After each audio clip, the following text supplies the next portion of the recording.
This is weird. All right. We are live, everybody. I can't see anything Live in the background. because This is weird. Mm-hmm. I know. It's like sending your kid out in the car for the first time. We got this. I got this, you guys. Trust me. All right, trust I know me. you got this. Hopefully, bear with me. My internet is a little bit laggy, as it can be sometimes. So hopefully we have a smooth stream. But we have a lot to get into. Obviously, it's chat day, so we're gonna read all of your super chats. We're gonna have you guys on and get down to the bottom of some things. But first off, Fluent has an announcement to make. So we're gonna let him get right into that before we jump into everything. Oh, actually, I have two announcements. The first one is we do have a guest today. One of our regulars has been messaging me consistently for a couple of weeks. I want to come on and tell you guys why there's a difference between better and greatest. Okay. All right. I said no problem. Fluent Junior's in the building. I'm the special guest. You're the special guest? All right. You want to give everybody your top 10 to kick it off? Or your top? Don't you have a top 20? Don't top 10 now. We got one. MJ, Kobe, LeBron, Kareem, Bill, Wilt. 7, Shaq, Hakeem, Magic, West, Duncan, Bird, Big O. Big O at 13. Wow. And then I got, Do you remember 14? 14. We got 14. Steph. Tell him Steph. No. Huh? is this live? Yeah, it's live. No! All right, go work on 14 through 20. You did it good in the car. That was Dad, good. That was good. I'm impressed. Dad, I went over this last night. I just wasn't prepared to do it right now. I just wasn't. He's like, is this live? It's live. Right, I wasn't ready to do it right now, On the Dad. spot. Yeah, he'll It's come still through not next bad. You got through his Yeah. first 13 pretty good. West Mhm. pretty good. That's always. I know he has him he loves him at 10. Can't get him to move him. I'm like, you got to get Duncan in your top 10 and West out of there, but he's sticking to his guns. Kind of like I got Kobe at 11, and you can't move him. Can't move him. Can't Is that move what him. it He is, does not Tom? have a winning bias. That is Can't change his true. He mind. does not have a winning bias. So anyway, other than that special surprise, thank you, Fluent Junior. We got, like I said, one of our regular viewers coming in to hit us up. Obviously, for those that don't know, right, this episode is run by the chat, so we're gonna be super chat all day. But I do have an announcement. I was gonna save it for Saturday. Because obviously we're doing our 100K episode, and the first one we're kicking off with the panel. And I was gonna announce on the panel that I will no longer be on the panel. But I thought it's Fluent and Chill. This is our show. I should say it here first. So yesterday, I want to say, was I on the panel yesterday? Yesterday was my last episode on the panel. I got some commitments during the day that I cannot move around anymore. So hopefully I can sneak off for a lunch or two every once in a while and jump in and make these guys more fluent. But it has been a great however many months we've been on the panel. I ain't going nowhere. I told Hailey I'm leaving PC. She was like, no, I'm not leaving PC. Just leaving the panel. But I will be here on Fluent and Chill every Thursday night. I will be on Gridiron every Wednesday night. And I'll probably be doing maybe a new show on my own, maybe Tuesday night or something. I don't know. We'll see. But I can only do nights. I can't do during the day anymore. So yesterday was my last day on the panel, and no, I did not get kicked off the show. I can show you everybody crying, asking me to come back. Get out of here. There you go. How about that? Well. I know you didn't know. I was going to tell you. I was going to tell you first. I did not. I did not. But all right. It's H is basically. We still go to the same. We still go to the same school. He's just in a different class now. That's all. Exactly. Yeah, I got a different homeroom. That's all. We still go to the same school. We still in the same area. So now instead of him being on the second floor with me, he on the first floor or he on the third floor. Yeah, but we still go to the same school. We still get out of school at the same time. I still run into him in the hallways. We still eat at the same. And I'm going to see you at basketball practice every Thursday night. There you go. I still see you at basketball. We're still on the same crew. So all right. It doesn't really affect much. No, it doesn't. No, I'll still be right. And you know no. me. I'm still gonna pull up when you guys have those bad takes. Mm-hmm. Yeah. And we go and we'll pull well, you I'm up. glad. Are you worried? I got you though. I got you. Yeah. I said I'm leaving PC. What? You did. Yeah. He told me that right before we went live. I was like, what? Yeah, I had some tears welling up in my eyes there for a second. H, if you've been around this dude long enough, right, you'll know troll. You'll know the troll that he is, right? And not only the troll that he is, the fact that we on here, the troll, the legend of the troll of Tone is becoming even bigger, right? Because he's around more trolls, right? See, maybe I try to calm the troll. Maybe I'll start the Tuesday night troll. Oh my god! See, the problem we have in H is that he's around more trolls, so that enhances his troll, right? So you got to be around him more to understand when he. You got to be around him more to understand when he's trolling you or when he's serious. Hello, dear. How are you?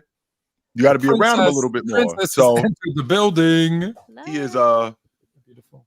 He is troll dad, troll Tone. But the fact, like troll Mars enhances his troll. Yes, it does, 100%. So don't concern yourself with. Got it. All right, he's got it. He's got it. All right. We were up to 14. We were up to number. We were up to number 14. 14 is Dr. J. That's it. Doc. 15. John Stockton. 15. John Stockton. That wow. Karl Malone, Moses Malone. Karl Malone at 16. Moses Malone at 17. It's Karl Malone. Carl. I said Carl. Making fun of the way I talk. Okay, Carl and Moses, yeah. So 18. AI. Allen Iverson at 18. Yes, sir. Okay. Curry. Steph Curry at 19. Yeah. And 20. And 20. KD. KD? Yeah. Get out KD at 20. You had KD at 21. Yeah. Where was Dr. J? I thought you had Dr. J higher up. He was 14. Oh, he was 14. Oh, okay. Yeah. Oh, okay. That's the list. But no, you had someone else at 20. Yeah, I thought. You can't remember? We should write this down. I have it on my phone because I always forget. You know what? Tomorrow we'll write it all down, and you can explain to me why. All right. What you also got to do too, young fella, is you got to remember. That's advice here. Hold on. Let me turn you up so he can hear you. What you also, young fella, what you also got to do from your uncle, you got to memorize your top 20, because what's going to happen is that you're going to see some people in school and they're going to call you on it, and they're going to ask you about, yo, who's your top 20, and you got to be able to run it down.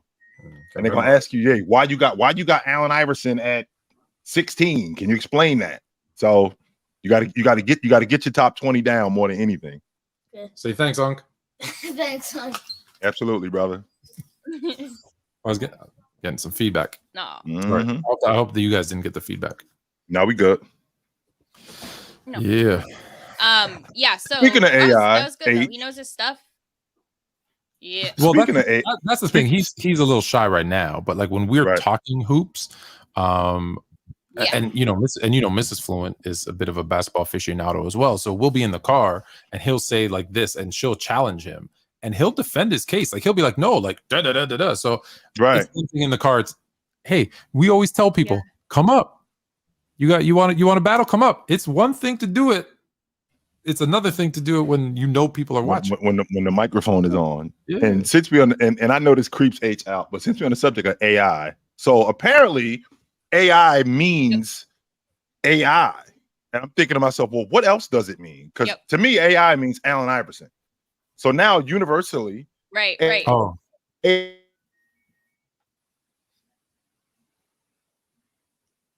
Did he freeze on your end, or is this? Okay. I thought it was my end, so I was keeping quiet.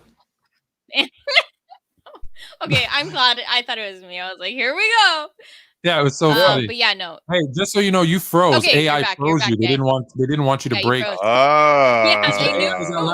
AI is also, and you stopped. H, I might not even be sitting here right now. This might be artificial OG. I ain't gonna get you started though, H, because look, because I'm gonna creep you out. I'm not gonna stop. I'm just playing with you, H. No, it's real me. I just want you to know. I just want you to know. I saw this dude. He was pitching some product, okay, and the product was an AI, and what it does is it attaches like So let's say we're doing this, and even though I'm looking over here, let's say reading from a script, Right. it actually AIs your eyes so that it looks like you're looking at the screen. So you're over here looking at a script, but your eyes are actually looking at the camera. Can you handle it, H? Can you handle it, H? Yes or no? Can you handle it? Broadcasting is going to be so. Look, I'm appreciative of the benefits, but with everything comes the good and the bad, and typically the bad is taken sometimes further. Can I tell you the bad? Me out for sure. I think it's gonna keep going, H. Yeah, keep going.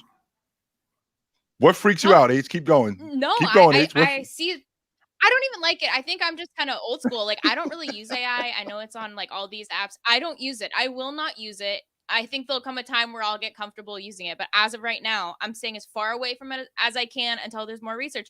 Dude, AI learns human like reactions. It's intelligence. So it grows on that intelligence. And if it becomes evil, then it's just going to be the most evil. If it becomes good, then it could be like a superhero. AI just is crazy to me. But all right, well, I'm going to give you two examples that you're not going to like.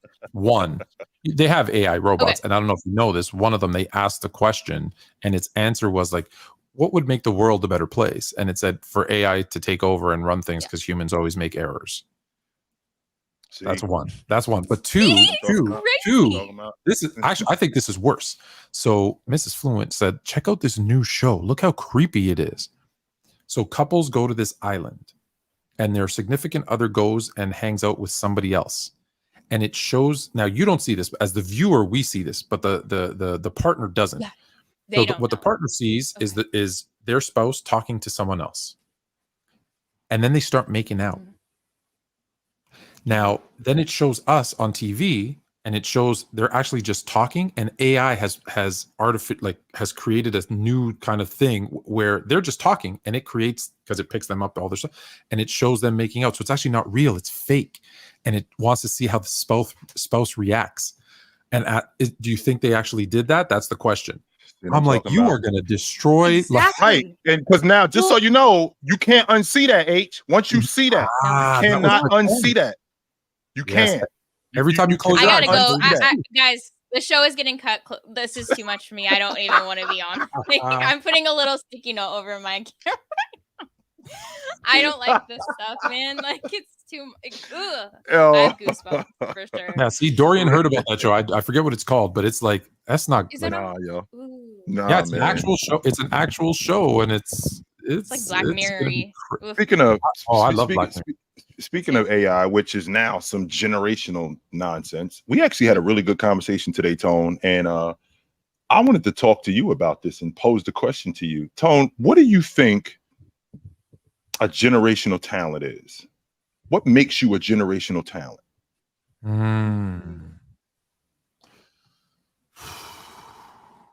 So, okay. Ooh.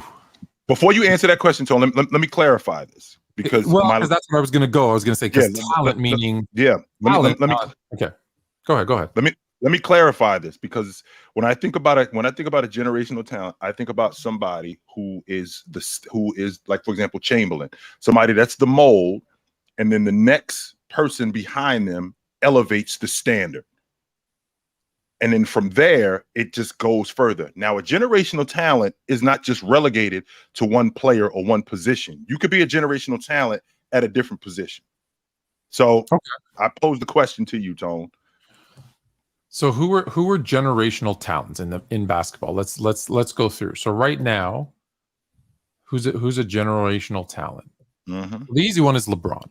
Yep. So LeBron's the easy one. So what does that mean? It means someone that possesses significantly above average skills and physical attributes. In my case, I would say versus the average player.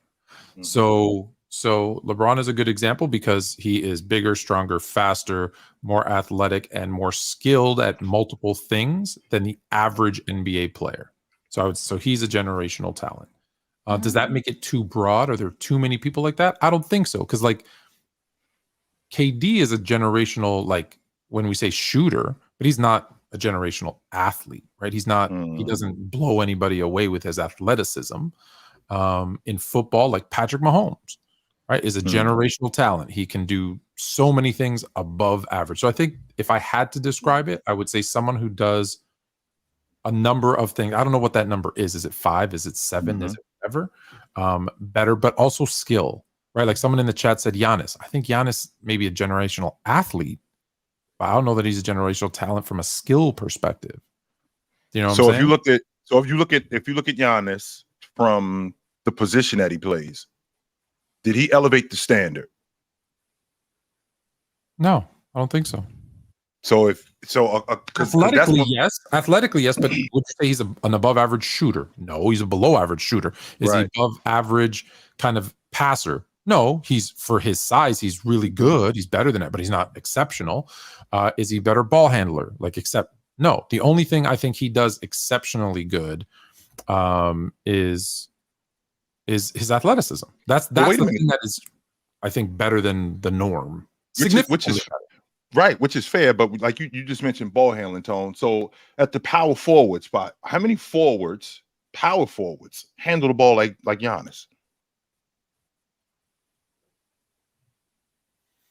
Let's see. So I 6'10" guys that have good ball handling skills. Shard Lewis wasn't bad for a guy his size. I think Giannis was better than him as a ball handler. I'm not saying he's not better, but that's what I'm saying. Right. Is he leaps and bounds better? Pippen was 6'9". He was a pretty good ball handler. I know he's a small forward, but he was still like an inch, around there. Jokic runs the point from center. Heck, Draymond Green runs the point from center. Now, would I say they're exceptional ball handlers? Like, I don't think Giannis is crossing you up. Like, he's a good ball handler for 6'10", but I would say we've had around his level. You know what I mean? Like, at that size, at that size, at 6'10", with that athleticism and that skill set. Well, isn't there a rookie who's 7'3" that handles a pill better than him? Wouldn't he be considered a generational talent? Yeah, he's going to be a generational talent. I'd like to think that he is. And you brought up Scottie Pippen. Giannis might be on the cusp, but yeah, because I don't want to give it away to too many people, because that's what I was going to say. Once we start like superstar, same thing. Yeah, too many superstars, right? And so generational, like I said, it can't just be that, hey, he's a good ball handler for his size and he's super athletic for his size. Like, that's awesome. It's going to make him great. It makes him a superstar. Right. But is he a generational talent? And I love Giannis. I think he's right there, but I don't think he's there. Because you mentioned you don't want to relegate this to just any and everybody. Was Kawhi Leonard a generational talent? I think I'm like teetering on the edge, like more towards like how Fluent is when it comes to these terms, especially like the older I get, the more like in depth I learn about at least the NBA, because then everybody's so quick to, like you said, relegate these players to this and that and like these high standards, these high levels, without actually knowing the history, knowing what came before, and we can't know everything. But I think that, I think if Kawhi played healthy his entire career, I think absolutely he would have been. Did he show glimpses of that? Absolutely. Of course he did. Like, Kawhi is incredible, but I don't think I would say he's I'll challenge you on that. I'll challenge you on that because I'm adding this. Maybe I guess you could say he's a generational talent. Would you consider him a once in a lifetime player? Once in a lifetime player? Yeah. Would you consider Kawhi a once in a lifetime player? You would? Okay.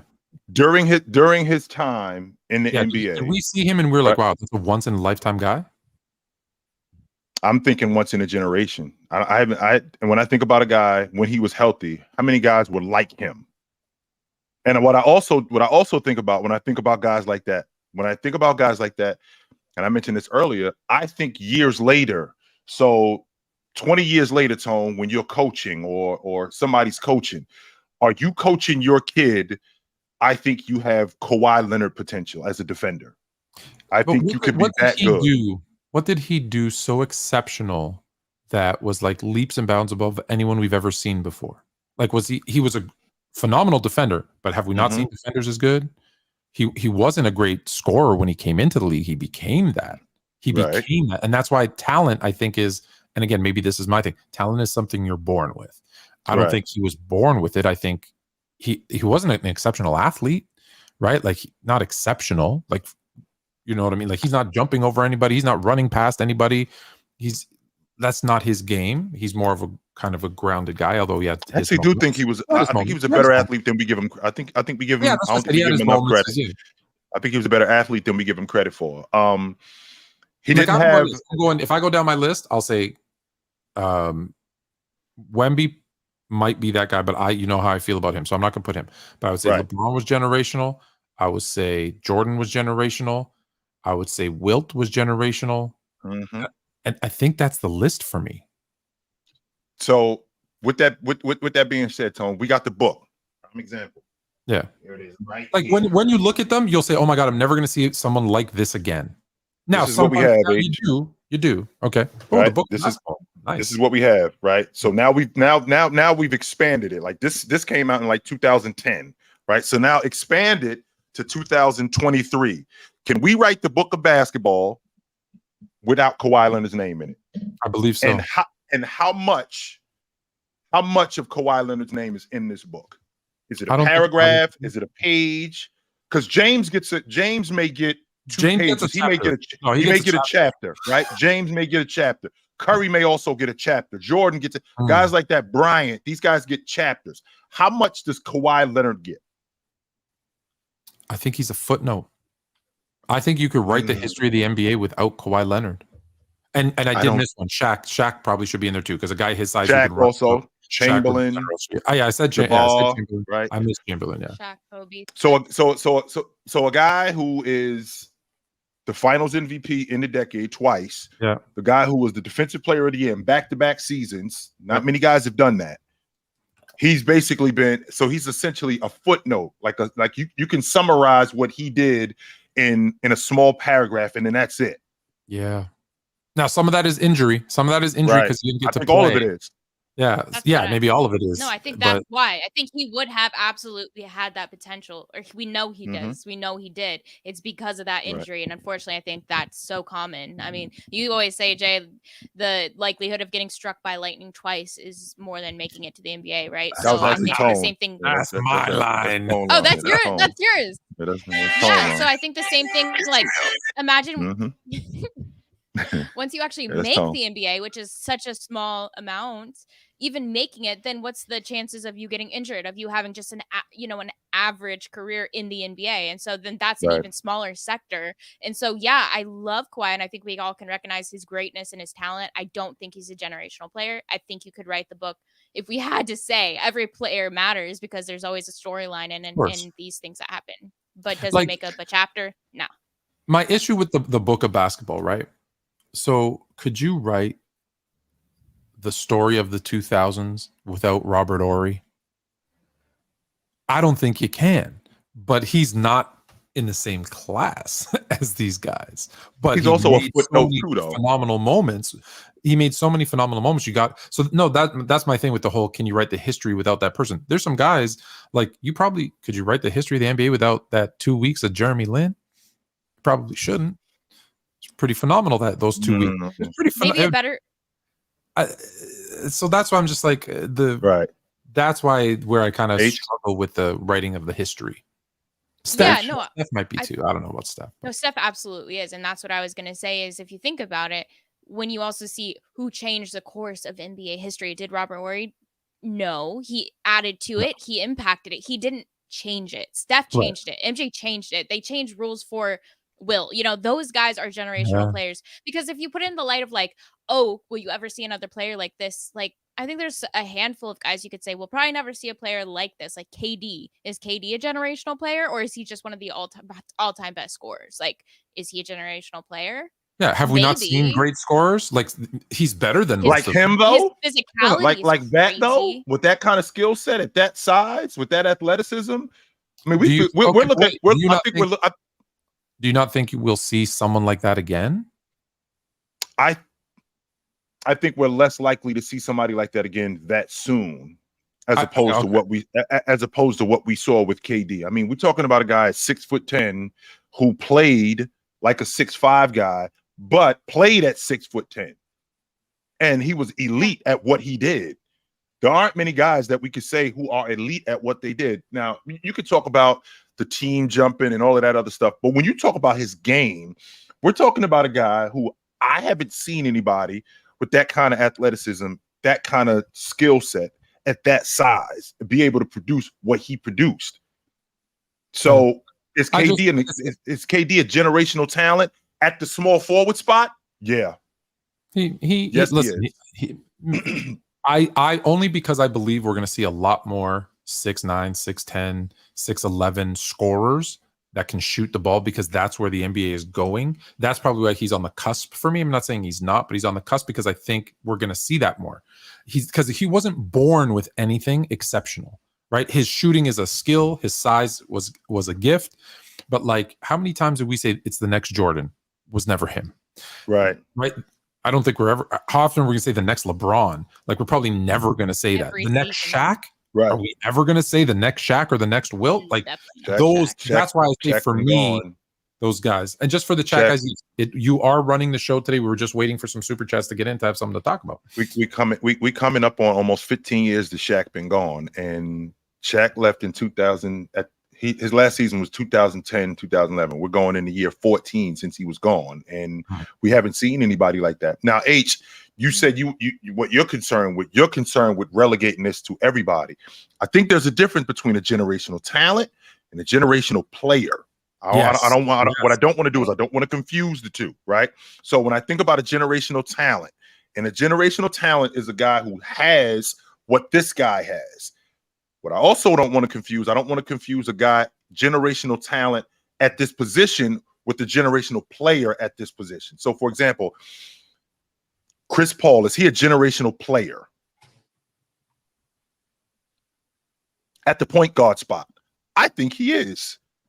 Now, when you're talking about the best point guards of all time, he's in that conversation. So during his generation, we're talking about a guy who did what got and he elevated that, and he elevated what the standard was. He became an elite defender. Now, he might not have performed in the postseason like we would have liked him to perform in the postseason, but he did elevate the standard from an offensive standpoint, from scoring, from a defensive standpoint. He did elevate the standard of what it was, specifically at the point guard spot. So is Chris Paul a generational player at the point guard spot? Yes, I do believe he is. Kawhi Leonard.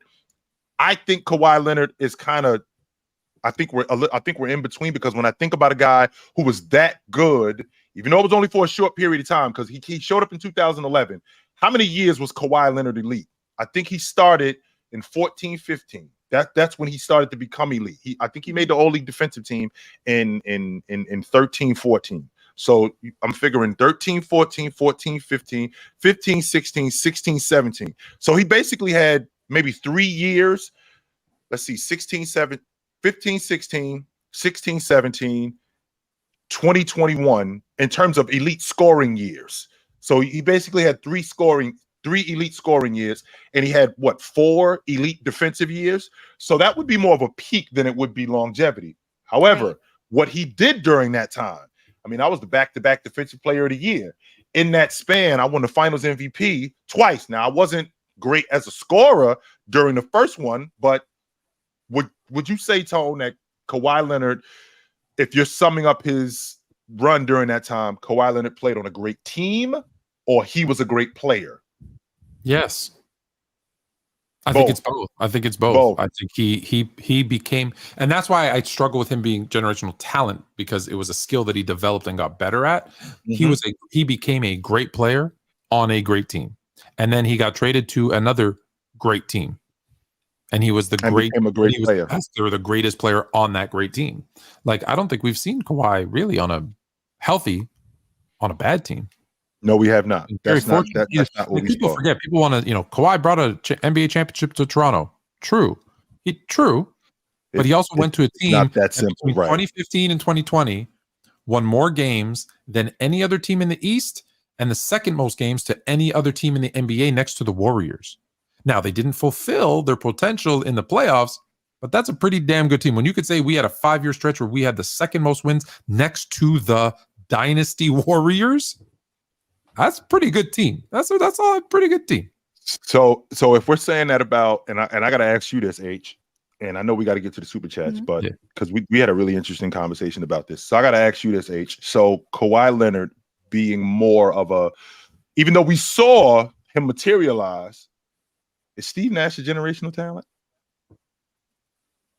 Or was Steve Nash in the same category with Kawhi Leonard, where are we going to talk more about the Phoenix Suns being awesome with Steve Nash as opposed to Steve Nash being awesome?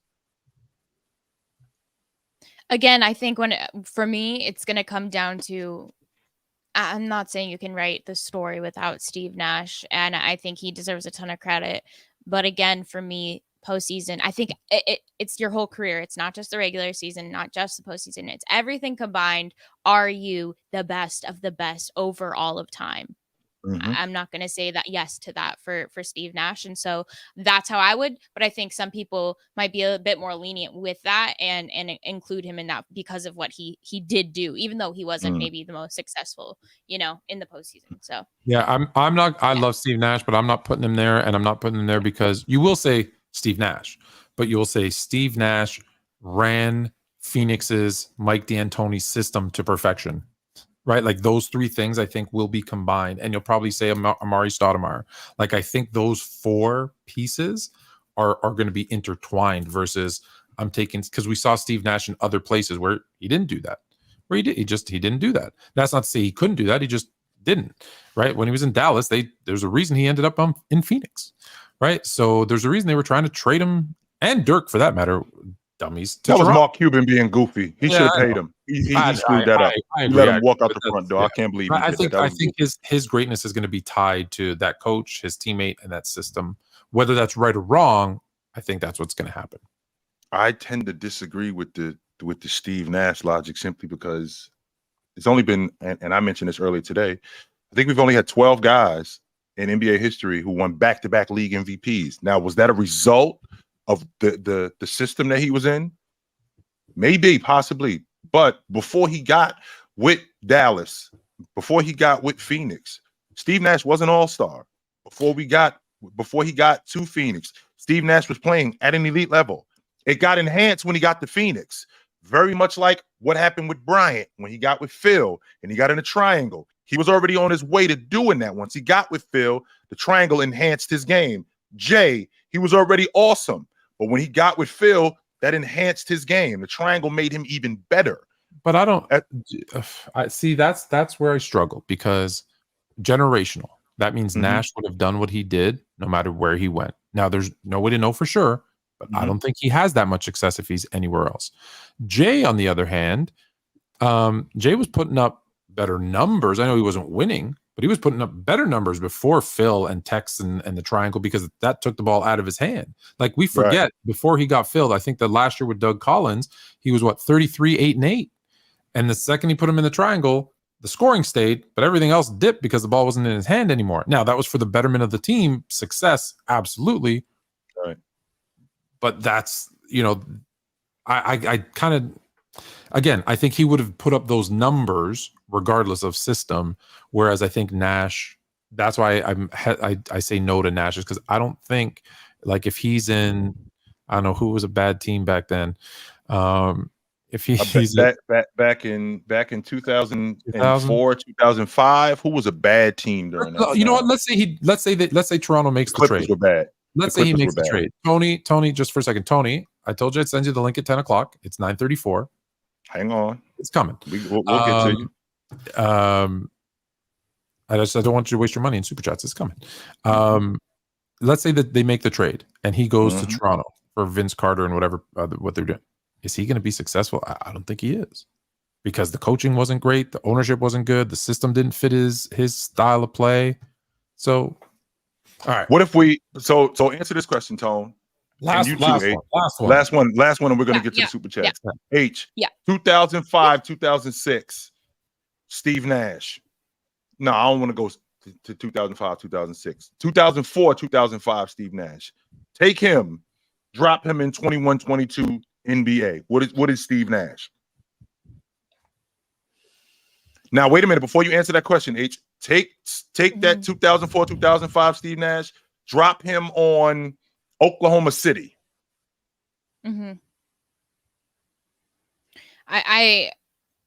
think we're gonna see somewhat of a similar career, to be honest. I think he could win. I think there maybe would be a bit more success in that era, I guess, but I just don't think it's going to Here, change watch too this. much. How much better? personally. How much better is Steve Nash than John Stockton? I don't think he's better than John Stockton, actually. That answers my question. Do you think it would change his career a ton, Jay? Like, wouldn't it be very similar? It may be a different system, but we're going to get very similar results from him. Right, throw him in the 90s. Throw him in the 90s, and he's John Stockton without the defense. Right, he's getting all the assists. He's not playing defense, and that system, he's not shooting a bunch of threes. Like, he was a really good 3-point shooter, which we don't give him enough credit for. How good of a 3-point? But if he's only shooting 2-3 a game, now he's a 10-point, 15 assist guy. That's great. I'm not giving him the MVP. If he played today, if he played today, how wide open the offense is. Sure. That 17, 18, I think that 18 goes to 24. Yeah, he's 20. Yeah, it's 20 something. I think that 24, maybe even 25 a game. And I think those 11 assists, Steve Nash could, I mean, to see what kind of game he has, his ability to handle the basketball, his ability to distribute, stop and pop. If he's in Oklahoma City, if he's in Minnesota playing with Anthony Edwards and Cat and Rudy Gobert, Steve Nash might be like a 25 and like 14 guy. Is he a player that you don't think you'll ever see anyone like him again? That's how I answer it for me. That's the $1 million question. And I think, we'll see. And we have. So it's a tough one because I don't want to. I don't want to open it up, because the second I open it up, everyone freaking look at the chat. AD, this person, that we're gonna have 100 generational talents. Yeah. No, you can't. It's supposed to be one per generation. I know it's not, but anywho. Yeah, and we'll open the floor if you guys want. But let's get through some of these super chats so we can get you guys on to ask some questions. But yeah, keep dropping those super chats, because today's 100K, baby. Shout out to Chucky for becoming shout out to Chucky for becoming a new member, Mark's dad 10 for becoming a new member, and LaDavion Spencer for becoming a new member. We appreciate you guys. You can't see it. Can you see it? Can you see him, Tom? There we go. Now we hot. Oh, my bad. And you should click the next one over so that they bump you up so that your face isn't getting covered by it. Come on, producer Hailey, let's go. Wait, I know. I'm slow today. There it is. So what's it say again? Okay, now. Right. FIFA boy, can y'all name all the franchises that haven't won a ring, and also tell me the year they were closest to win it? Ooh. Okay. So the Clippers never won it. Sacramento never won it. Minnesota never won it. Hold on. Let's rewind. Let's go back just to the Eastern Conference, right? So we'll start in the Atlantic Division. You got Philly, the Knicks, the Nets, Toronto, and Philly, the Knicks, Nets, Toronto, and who else is in that division? Who else is in that division? Who am I missing out? Philly, Knicks, Nets, Toronto. I'm missing somebody in that division. Who am I missing in that division? It's 5 teams in that division. Boston is in that division. Okay, so Boston won it, take them out. Philly won it, take them out. The Knicks won it, take them out. And who else did I say? Brooklyn. And Toronto won it. Brooklyn. Okay, so Brooklyn is the only team that didn't win it. That's one. Okay, so now we move over to the Central Division. You got the Bulls, you got the Pacers, you got Milwaukee, Bulls, Milwaukee, Pacers. Who am I missing? Cleveland, and I'm missing somebody else. Bulls, Cleveland, Bulls, then Detroit. So okay, so Detroit's out, Cleveland's out, Bulls are out. So that leaves 2. Milwaukee's out because they won. So Indiana hasn't won. So now we got the Nets and we got Indiana in the Eastern Conference. So now we go down to the South Division. So now you got the Heat, Washington, Orlando, Atlanta, and Miami. All right. So I already said Miami. I'm sorry. So you got Miami, Washington, Atlanta, Orlando, and I'm missing somebody and Charlotte. Okay. So Miami is the only team that won an NBA championship. So Atlanta hasn't won it. Atlanta hasn't won it. Orlando hasn't won it. Miami, Orlando, Charlotte hasn't won it. Who am I missing in that division? I don't know, but I got the list whenever you're ready. Okay. Yeah, let's just read off the list of here's the list. The Indiana Pacers. So let's answer. What we'll do is I'll say the team, and then let's say what was the closest they were to winning it. Yeah. Okay. So Indiana Pacers. You'll know. I won't know. I was gonna say the year the Malice in the Palace was That I thought they were going to win. I actually had them winning the NBA championship that year. How's the closest would have been what, Game 7 against the Bulls? That team? I was going to say 98. I think that was the closest team to winning the NBA championship because I think that team was better than the team that went to the finals in 2000. New Orleans Pelicans. Oh, were they ever close? No, they weren't. I know that sounds bad, but they were never close. The Brooklyn's. But they will be this year. It says the Brooklyn Nets, but do we say New Jersey? It's New Jersey. Yeah, it's the New Jersey Nets. History. Yeah, the New Jersey Nets. New Jersey won. No. In 2003 when they lost to San Antonio, that was the closest because they weren't close when they played. They made it to back-to-back finals, so that's probably the closest. Yeah, for sure. That's probably the closest that they were. The Orlando Magic in 2009 when they lost to the Lakers. I think that was the closest that they were. You're thinking that? Oh, that team. Yeah, not the Shaq Kenny that got swept. No, they got smoked. Mm-hmm. Okay, that's fair. The Brooklyn, the Buffalo Braves. I mean, the Los Angeles Clippers. The Clippers in 05 and 06 when they went to the semifinals. I actually thought that they were going to see. I actually thought they were going to see the. I actually thought they were going to see the Lakers in the conference finals. In 06. Sorry, Mookie. Clippers ain't never winning a chip. The Utah Jazz. Probably 90, 97, 98 would be the closest. 98, I think. That was the closest. Yeah, 98 was, yeah. That was the best team that they ever had. The Michael Jordan Hornets. I mean, it's Charlotte Hornets. 93, when they lost to the Knicks in the second round. That was as close as they were to getting to winning it. Who was on that? Was that the 93 team? That was Muggsy, Curry, Lonzo Mourning, Larry Johnson, Kendall Gill. They had a good team. I really liked Kendall Gill. I'm a big time Kendall Gill fan. About him. He was so smooth. I like Kendall. Love Kendall Gill. The Phoenix Suns. 92. Tough to beat the Bulls, but you know what? Here's the thing, Tone. When a team goes to the NBA Finals, a lot of people just automatically say that this team went further, so they were better. A lot has to happen. I'm not saying that, but the question was when were they the closest to win? Yeah, a lot has to happen because I think about that 93 team. I don't know if they was better than that 06 team. I don't. That lost to Dallas in the West Finals. I don't know if they were better. Not sure if they were better than that 06 team. Even though they had Barkley and he was better than just about everybody. The MVP and for sure. And Phoenix had the MVP too. Yeah, and I'm not disagreeing that the 06 team was probably better, but again, if I'm saying closest, I'm going to go with the team that went 6 games in the NBA Final. They were pretty close. Two more wins and they're in. Yeah, that was close. The Memphis Grizzlies. I know it wasn't when they were in Vancouver. I'll tell you that much. That was not when they was in Vancouver. No, there's a reason they went to Memphis. Probably shout out to Sharif Abdul-Rahim. He's another really good player that doesn't get talked about either. Were they ever close? 2013, they lost in the West Finals. Right, they got smoked, though. Yeah, they got smoked by San Antonio. Oh, that was that. What did they call that team? That defensive grindhouse. The grindhouse. Yeah. Grindhouse. Marc Gasol and the point guard that's in Minnesota. I don't know why I'm drawing a blank. Mike Conley. Mike Conley. Oh, I love Mike. Tony Allen. What were you about to say, H? I was gonna say, when do you think with this like Ja being on Memphis, do you think within his time in the league that they'll win, that they'll break that and they'll get a ring? The question is he going to be around to see it? That's the $1 million question. That's why they got Marcus Smart. That's why they got Derrick Rose, because the way he's going to be out the league in another year or so if he keeps it up. And they've proven that they can win without him. He can be Akon. Locked up, won't let him out. Yeah. Oklahoma City Thunder. So that doesn't really, because Oklahoma is Seattle.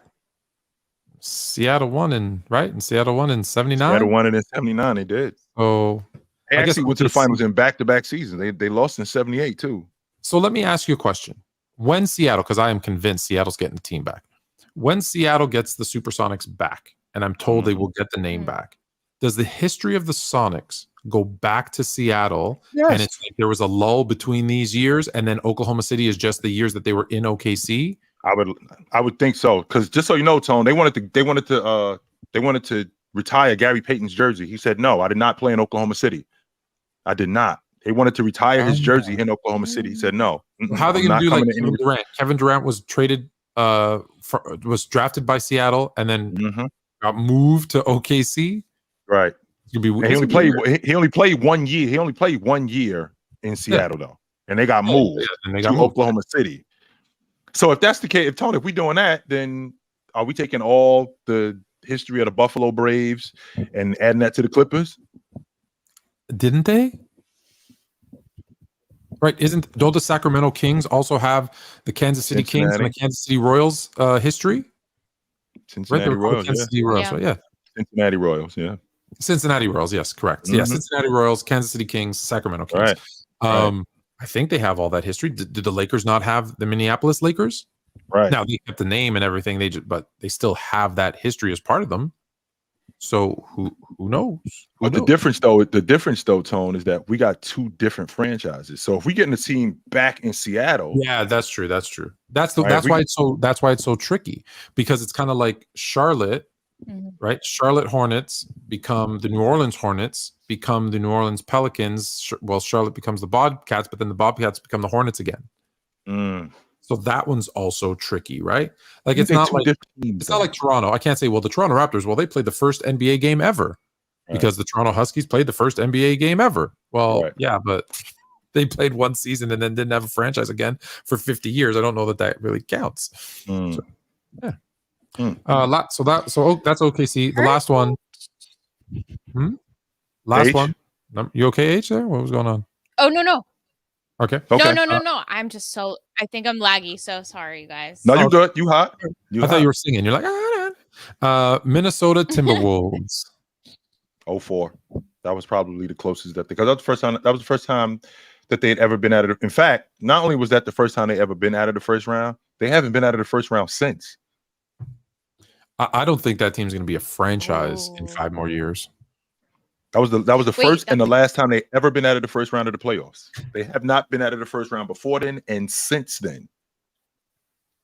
And it's not looking too hot as of right now. I'm so sorry. I'm really not going to say that, H. You know why? Because I'm looking at this crew and it looks like they're making a transition from the big fella. I think Anthony Edwards is number one. I think he's going to be the best shooting guard in the game in the next 2 years, 3 tops. And I think we're going to have a serious conversation about him being a top 5 player in the game.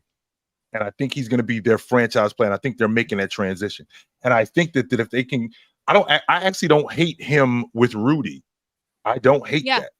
Yeah. I don't hate. To draft a generational talent. Generational. I think they may have drafted a generational talent in Anthony Edwards. I think they may have. You know what? That's a good point. They brought up the Cleveland Browns. When the Cleveland Browns left Cleveland and went to Baltimore and became the Ravens and immediately won a Super Bowl, the Cleveland Browns got a new franchise a couple years later and they got their history back. So that's probably what'll happen. Good point. Okay. Dirt TV, Lamar Odom and Ben Simmons are 6'10" with a handle. So there you go. So maybe there's probably some good examples of guys like that for sure. Yeah. Reggie the Tree. Hey everyone, I think Barkley was generational. I still have not seen anyone like him that stayed healthy and dominated like him and was undersized like him. And Magic J 1000%. What do you think? Stay encouraged. Have we seen anybody like Charles Barkley before him? 6'6". He was not 6'6". Run the floor like a deer, rebound like he did, play in the paint like he did. I thought we were gonna, but we don't see Zion on the floor. And Zion wasn't Barkley. And we and like you talked about Jordan, where the next Jordan, we saw some knockoffs to Charles Barkley, like Clarence Witherspoon was supposed to be the next Barkley. Yeah, we saw some knockoffs. Yes, we did. We saw some knockoffs, but none of these dudes was Charles. None of them were. Charles might be generational because, for the record, and I've said this a million times, Charles Barkley's 6'4", because I looked into Charles Barkley's eyes the exact same way. Don't say pause. The exact same way I look into Jay's eyes. When you and I stand, like that's exactly how I looked at Chuck. He wasn't that big. 6'4", maybe 6'5", maybe. Shoes off though, 6'4". No doubt. Okay. We got you, Tony. Right. Don't worry. Yeah. I got you, Tony. I got you. 10 minutes. I'll send you the link. We got you. More mittens. All right. Mhm. Random Guy Speaks. Thank you so much for the super chat. Congrats on 100K. I think y'all confused generational talent with generational player on the panel. I think there may be 3 to 4 generational talents in the NBA right now. Wow. LeBron, Steph, and Jokic. Zion should be one, maybe Giannis. So, see, this is what I'm talking about, though. Once we say this, Exactly. then now we're including Jokic. We're including maybe Zion, maybe Giannis. So the lines always get blurred in these conversations. And I think They out do. of this, I'm not putting you.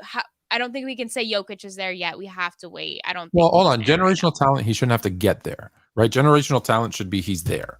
And so is Jokic a generational talent? Is he a generational player? Does he have generational skill set? now. I mean, yeah. Right? Yes. Because, right? Because when Jokic came into the league, we were like, he's nice. He's nice. But you weren't going, oh my God, he's going to be the best player, 2-time MVP, NBA champion. He developed those skills. Like he is the best passing big man we've ever seen. And we've seen guys like Arvydas Sabonis. We've seen Vlade Divac. We've seen Chris Webber, who could pass like nuts at 6'10", 7 foot. And he's the best. But what sets him? What does he do that no matter how hard you worked, you couldn't do as well as him? His skill set, his ability to pass. It's going to be difficult for you to learn how to pass like that. His ability to score on his ability to score in the box. It's going to be difficult to do that. You don't think someone can? You don't think anyone could? Not anyone. When I say anyone, you don't think someone can learn that? I think that there's a big guy who can learn that, and he'll be also a generational talent like Joker is. Because Joker is another guy who, like you just mentioned, I didn't start paying attention to Joker till like year 3. My buddy turned me on to him. There's this big guy in Denver. His name's Joker. He's from Serbia, and you need to start paying attention to him. Where does he play? He plays in Denver. He's a Euro. You might not. You want to start paying attention to him. So I start turning on the TV, and I'm watching this dude who's clunky, who looks heavy, and I'm thinking, I don't hate him. I don't love him neither. But then I start watching him more, and I'm thinking, I think we're onto something with this kid. I do think that we're onto something with this kid. So I'm going to give him generational skill set because I don't think he was born with it. I don't think now maybe the vision, right? But I think the IQ, the passing, all that stuff. I think it was learned, but maybe. And I'm nitpicking I am nitpicking on purpose for those because I don't want to give everybody generational. Right. You're splitting hairs when you're talking about generational talent. Yeah, have to. You're splitting hairs. Okay. Random Guy Speaks. Also, chill on my mom's order. I need to apologize to Leaf for cooking him so hard on Saturday about Aaron Rodgers that he started screaming and woke up my mama from a nap, even though we were right. Dang. He was wild with that, man. He was wild with that Aaron Rodgers. He was talking to us about Aaron Rodgers being the MVP, and we talked about how Aaron Rodgers came up small in the playoffs, and it's going to be different this time. And I'm like, Leaf, it is going to be different this time. They ain't making the playoffs. Yeah, here you go. It's going to be way different. Close. Yo, my man, you talking about a Green Bay team that lost twice, not once, Tone. They lost twice to a team where a quarterback threw 3 interceptions in the championship game. I don't care if he's got 17 MVPs. He made the Super Bowl once. And how did he make it? His defense. And look, I get that a lot of teams do this, but his defense carried him, and he played. And I know this very well because this is the team that they played in the NFC Championship game. Jay Cutler don't get hurt. I don't know if they beat them. Jay Cutler, not only did Jay Cutler get hurt, but they go to their third, Caleb Haney, their third string quarterback, and they still only win on a BJ Raji interception in the end zone. Like they still needed that to win the game. So I'm sorry, if they would have handed Green Bay, if they would have handled Chicago like they should have, I'm not even as a Green Bay hater, and I'll admit that, even as a Green Bay hater, which I'm born to do as a Bears fan, I would have said, hey, he earned that Super Bowl. But that's the one and only time he made a Super Bowl, and that's the way you had to do it. I'm sorry, I can't give you.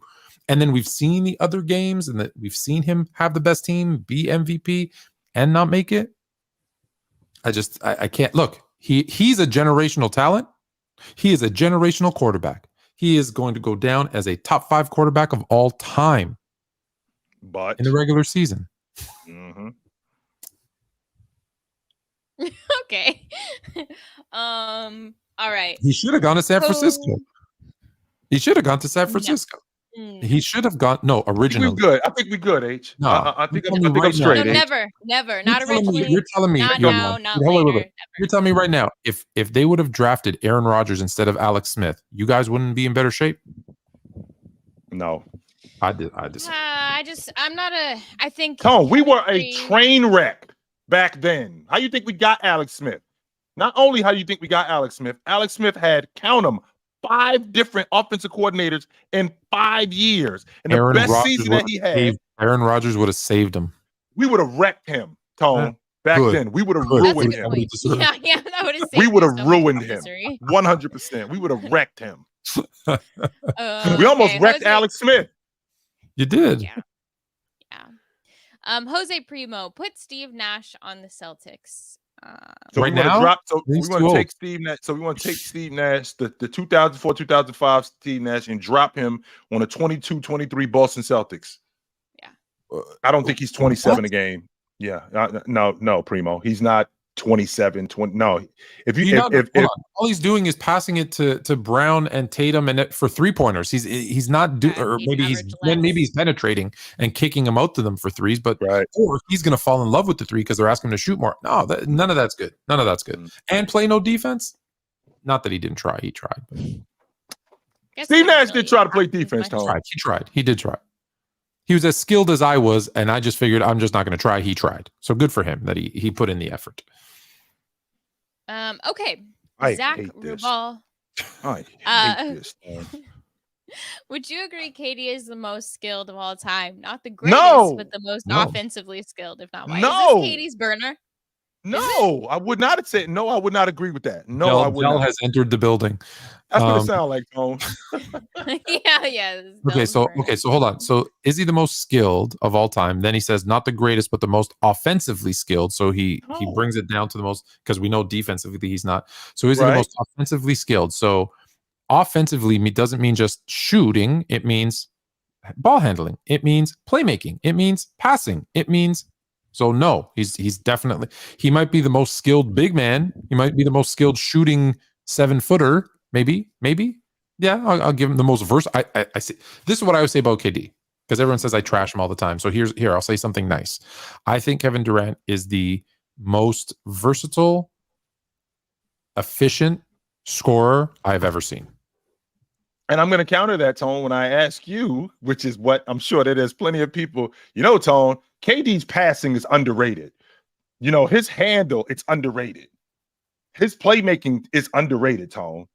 So how do you feel about that? It depends where you rate it.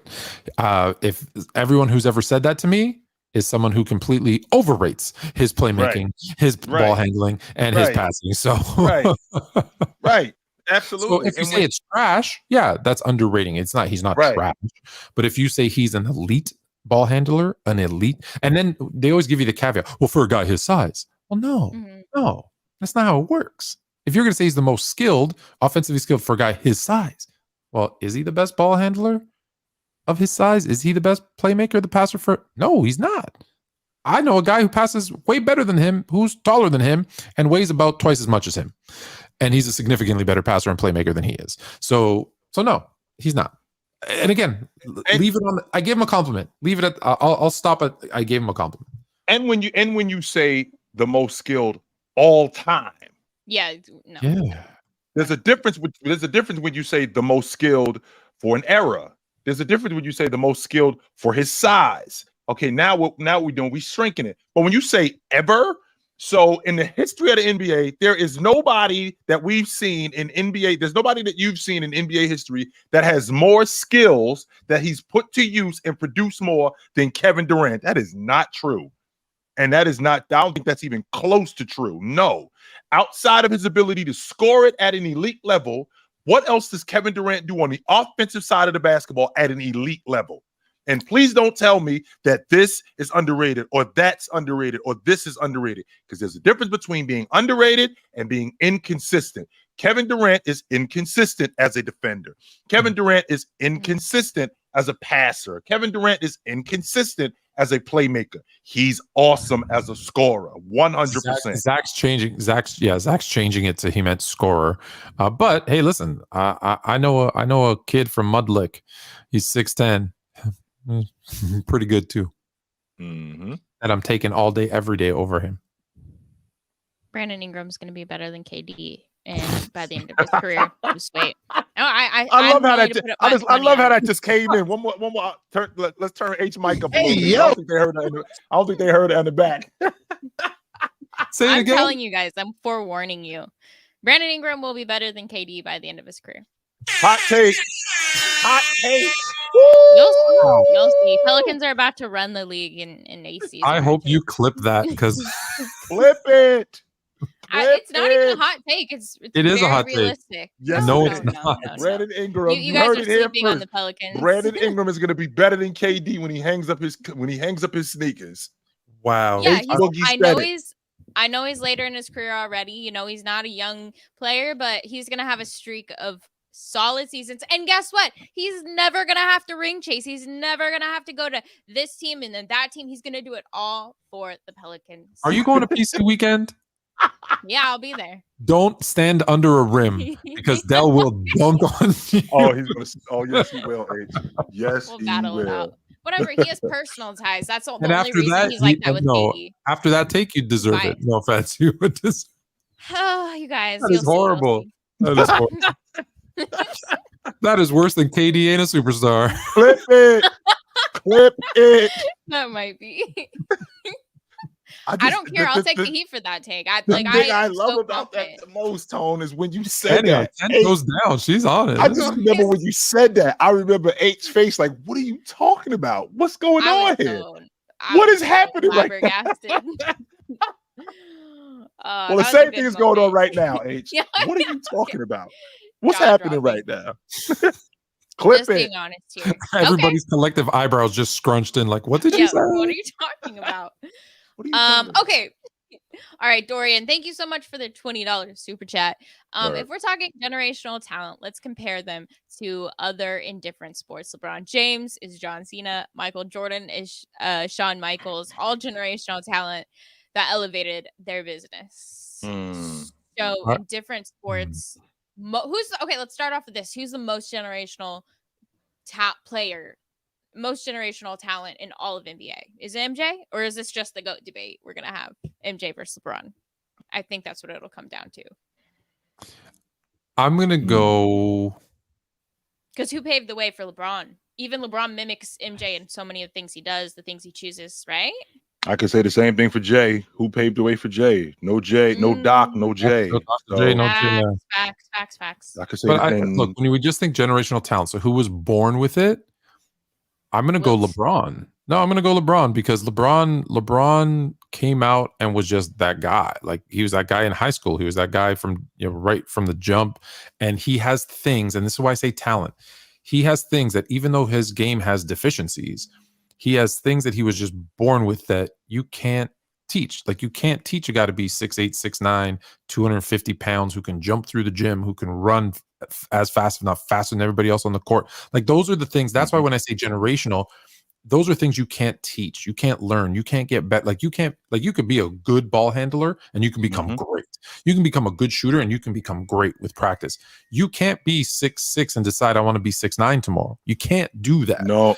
So, right, like, you can make yourself run a little bit faster. You can make yourself jump a little bit higher. Absolutely. But I don't think he actually did. I think he was just born and was like, God came down and went, this is what you're going to do, which I also think about Jordan too. I think his dad came down and said, this, I think, what did his dad say once? If he wasn't playing basketball, he'd be like pumping gas somewhere. Like, he was just born to play basketball. Quote, he said, quote, James Jordan said, quote, if he had to get a real job, he would starve. So let me make an athlete out of him. There you go. So I think James just was born with things that was just like, you're going to be this guy. And so I think Jordan was that too, but it was just heightened, right? He's just so big, and so strong, and Mhm. so fast. Like, so I and you know how I feel. So me picking him, I think, should say a lot. That's big time. Yeah. Yeah. Yeah. But now, if I was doing this, if I was comparing, I would say LeBron James is Hulk Hogan. Okay, like this once in a forever, super popular, and you either absolutely love him and you say your prayers and eat your vitamins with him, or you absolutely hate him and you puke every time he opens his mouth. That's Right. how polarizing I think LeBron James is. So that's why I have him as Hulk Hogan. Michael Jordan might be the real GOAT. Ric Flair, baby. Silent profiling. Woo. Limousine riding. Woo. Kiss stealing. Wheeling dealing. Wheeling I dealing. just when I think about a generational talent, I think about a guy like we talk about when you talk about with James, like when Jay showed up, as good as Doc was, Jay showed up and he was better than Doc. And when I say better than Doc, he was significantly better than Doc. I didn't think that in my lifetime, in my generation, I would ever see anything like that again until I saw James 20 years later. And I'm thinking, is he better than this guy? Now, I doubt very seriously in my lifetime I'm going to see anything better than this or anything like this again. I ain't saying that it won't happen. I just don't think I'm going to be around to see it twice.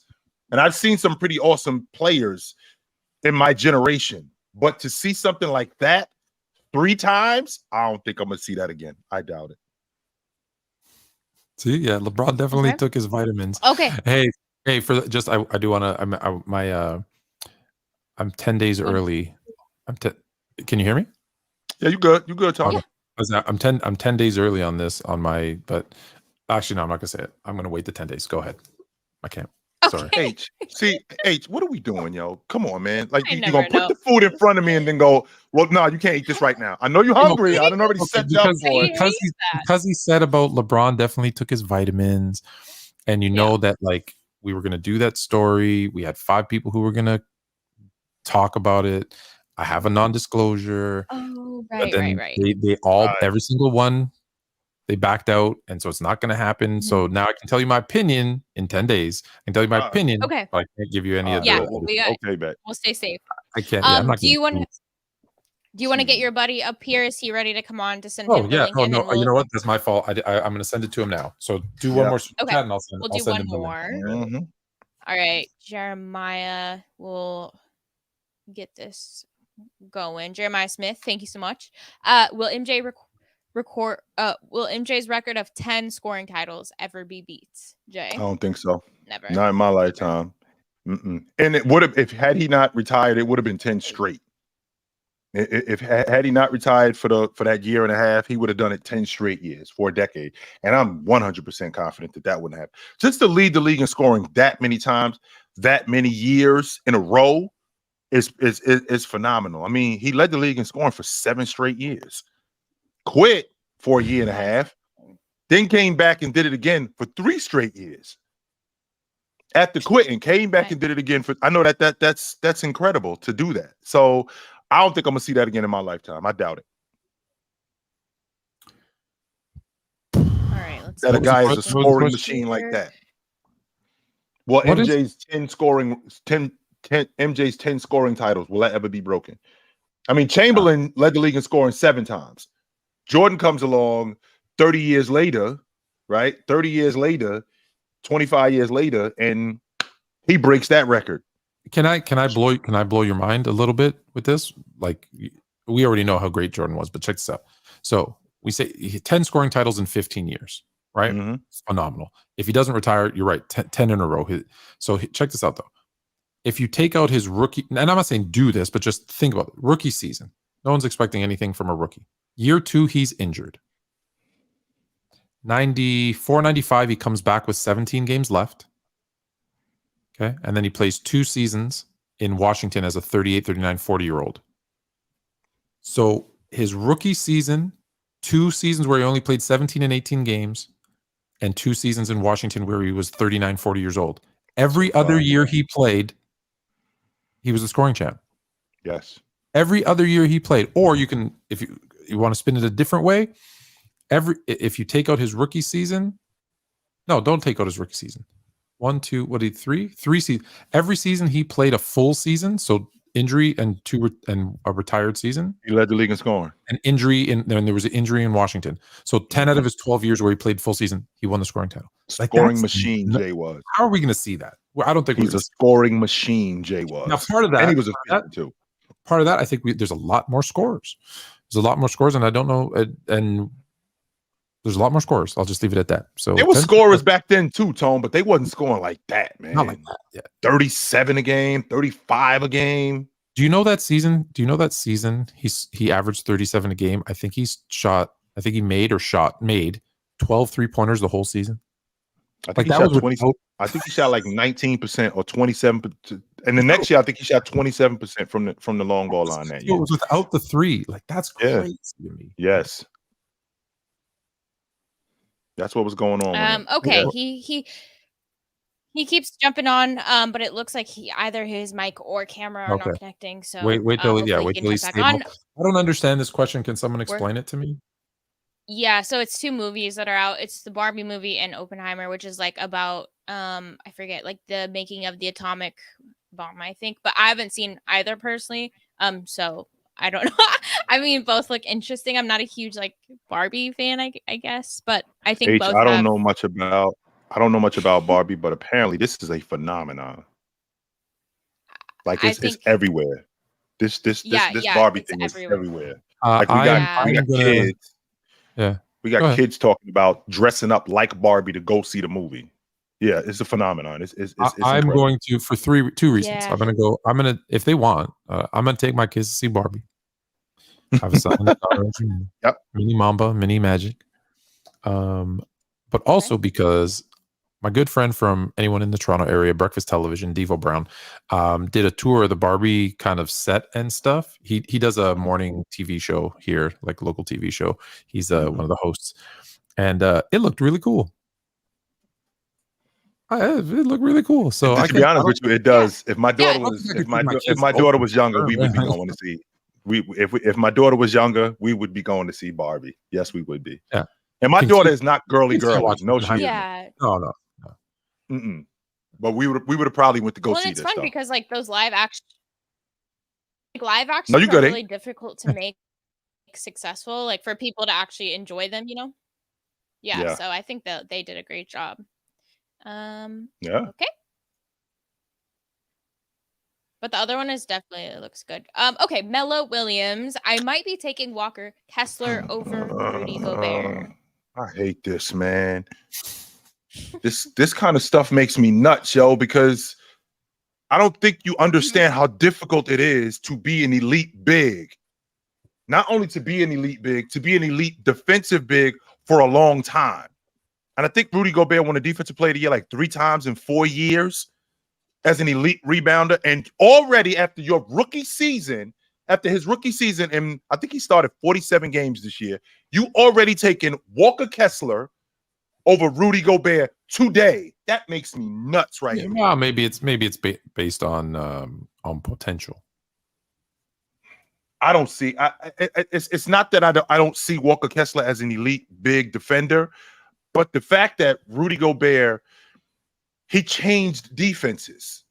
And again, we talking about that Utah Jazz team that I think it was in which still blows my mind. I think it was in the 2021 season. That was the year that they played 72 games.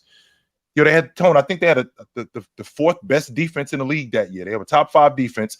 Take Rudy off the floor. That defense goes from number 4 to number 27.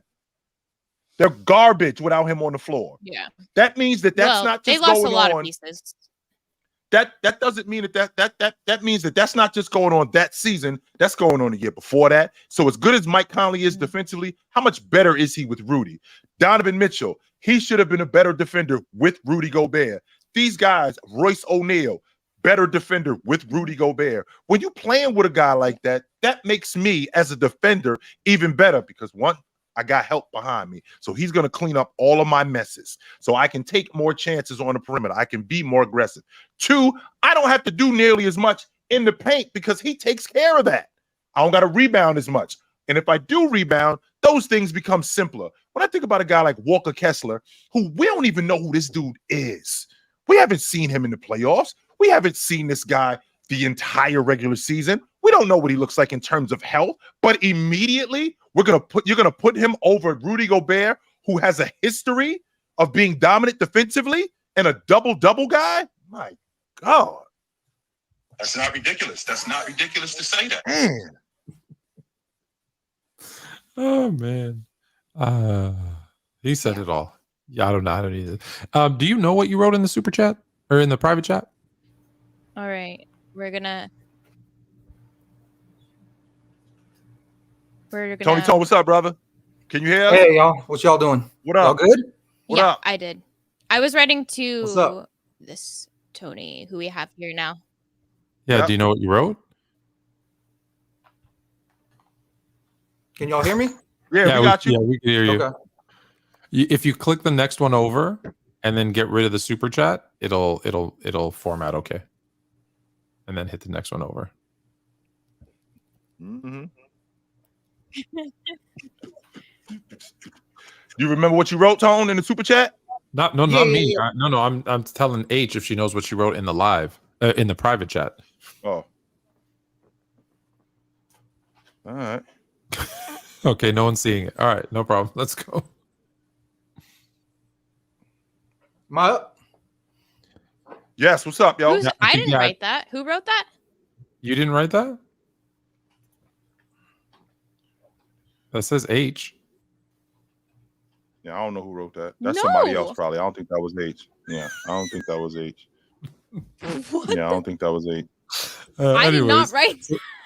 Click the heck? click the next one over. Okay, no I one's didn't no one write knows. that. No one knows Okay, the first inside of all- joke, so we have to move on. Hey, Although H, remember what I told you when I told you about a troll? Did I not tell you No, about my computer's been frozen for like. Oh, our computer's frozen. All right, so Tony, you know what? I think she's having computer issues, so let's take it over. So Oh my Tony came on, Wait. messaged me on IG. He said there's a big problem with people not understanding the difference between better and greatest, better and greatest, greatest and better, whatever. So he's got. I love that setup behind you. I just realized it right now. What's on the TV behind you? Go ahead. Tell us what you got. Just go. We're not ready. What's the difference between better and greater? Greatest. Well, Yes. a couple different things. So one, better's constantly changing. It takes a much longer time to change greatness. That's one of the points. Like, for example, I see people on the chat all the time talking about how Bill Russell, anybody that averaged 14 points, can't be in the GOAT conversation. But look what he accomplished. He still got 5 MVPs. He still got 11 rings. He played against the best talent they had to offer in that day. Now, do I think Karl Anthony Towns would work him in a game? Absolutely. However, but it doesn't change greatness. Best and greatness are two different things. That's why when we're always talking about who's the greatest team, who's the greatest player, that's what I think we need to realize. Just because somebody has an amazing skill set, yeah, they could be better, but greatness is about the accomplishment. Let me give you an example, for example. Okay, so Chill, you played D1 ball, right? I did. Okay, so if Tony, you played D1 ball too, right? Yep. Okay, so if Tony beats you in a one-on-one game 11-0, that's a very good win, right? Yeah. Now Hailey, I like where you're going. I like where you're now if Hailey didn't play D1 ball and she beat you 11-9. Now what's the better win? 11-0? But what's the greater win? What's the greater accomplishment? Hailey beating you 11-9. 11-9, yeah. Right. So what I want to get into is who truly is the greatest NBA The one team of who all did. time. Right. So I want to get into who's truly the greatest NBA team of all time. And the greatest NBA team of all time is really the 1995 NBA Rockets. That is the greatest team of all time. They are not the best team of all time. There's a lot of teams that would beat them, but the greatest team of all time is the 95 Rockets. And I got some stats that'll back that up. Okay. So since 1984, when the NBA went to a 4-round playoff format, I took teams that had been considered the greatest team. So I didn't add the 68 Sixers were considered at one point in time, the 72 Lakers, the 83 76ers. All of them didn't qualify. But who has since then was the 86 Celtics, the 96 Bulls, the 01 Lakers, and the 17 Warriors. Okay, so the lowest win team that the 95 Rockets faced were 57 wins. The lowest win between the other four combined, I put their numbers, all four of them up against just the Rockets, was 30 wins. The highest win was 62 for the Rockets. The highest for the others was 64. Average wins that they faced that year, 95 Rockets were 60. The highest win for the others was 55. All-stars that they played that season, the highest for the other teams were 7. Highest for the 95 Rockets were 7. Hall of Fame players, 7 against 8 for the others. 7 members of the 75 anniversary team the Rockets went through. 4 for the others. They played 5 MVPs, current and former, against 3 for the others was their peak. MVP totals, those guys won 8 MVPs against 6 for the others. They played guys that 11 different guys made an all-NBA team that they went through in that playoff run against only 13 for the others, which made a total of 82 all-NBA selections versus only 60 for the others. 20 guys made an all-star team that they beat in that finals run against 16 for the others. The all-star total was 101 all-star games versus 83 for the others. All defense, 10 guys made an all-defensive team against 11 for the others. 39 total defense, all defensive teams versus 46. They played 2 defensive player for the year, and the career high for the other ones would be 3. It's the greatest accomplishment of all time. Don't stop there. Don't stop there. Add the fact that in the 75-year history, there have been 4 teams. I'm sorry, I believe there have been 4 teams to win the NBA championship as a 4 seed or higher. Only one team did it as a 5 or higher seed. That was the Houston Rockets. They were the 6th seed. No team in NBA history ever won the NBA championship as a 6th seed, except the 1995 Houston Rockets. In the first round, I had to go through Karl Malone and John Stockton. In round 2, I had to go through Charles Barkley. In round 3, I had to go through the league MVP and David Robinson, and the league leading rebounder and Dennis Rodman. And in the NBA Finals, I had to go through Shaquille O'Neal and Penny Hardaway. Well, so I'm I'm on record saying it's the greatest postseason run in NBA history. I'm on record saying that. Right. So don't forget too that the 95 Suns also had a guy in Kevin Johnson. There's only been something like 12 players ever that's averaged 20 and 10 in a season, 20 points, 10 assists. And Kevin Johnson, if it wasn't for 0.3 one season, would have done that for 4 straight. John Stockton never did it. Gary Payton never did it. Steve Nash never did it. Steph Curry never did it. So that's what I wanted to talk about. I don't think Magic did it. Magic did it. Isaiah did it. Yeah. That's what I'm going to talk about. Everybody, like, I hear Elder on here talk about that Kobe Bryant's so great because he's the best at this and he's the best. Best doesn't equate to greatness. Don't get me wrong. If you're one of the best players, yes, that will equate to that. But just because you're better at something doesn't mean that you're great. The GOAT conversation in that. My logic with the best. I just want to be clear. So what you're saying is you're not saying the Houston Rockets are the best team ever. Absolutely not. And or even the greatest team ever. You're saying they had the greatest, like, is it the greatest playoff run, the greatest championship? I think they or are the the greatest ever. team. Well, that's what I'm saying. I do think they are the greatest team For ever. what they did. And the only way you can discredit them is as not the greatest team ever is if you count regular season wins as more important than playoff wins. Right. They won every series on the road, and they did it in every way too. They won game 7s on the road. They came back from 3-1 down on the road. They swept teams on the road. Yeah, they never would have had home court advantage, right? Throughout ever. Which, by the way, you need to also mention too, Tone. When they traded for Drex, they were the number 4 seed. When they got Drex, they actually dropped. They were below 500 after they got Drex. So they dropped to the 6th seed when they got Drex. They're setting up matchups. So because where you're going to get pushback, right? You're going to get pushback. So I just want to hear, because I think I'm with you here. You're going to get people who say, well, yes, they were a 6th seed that did all those things, 100%. But you're going to get people who push back and say, but the Lakers, Lakers lost 1 game in the playoffs. You're going to get the Warriors, 17 Warriors lost 1 game in the playoffs. How is that not greater? Because they still, like, they dominated more. Well, where does the domination come in? Like, not only did they dominate the regular season, they dominated the playoffs too. Okay, well, let's go with that. So we'll go with the 17 Warriors, for example. They were sweeping teams like the Trailblazers that won 41 games. Now, is it more impressive to beat a 62-win team with no home court advantage in 6 or sweep a 41-win team? What is the greater accomplishment? That's why I gave you the one-on-one numbers. What's better, 11-0 or 11-9?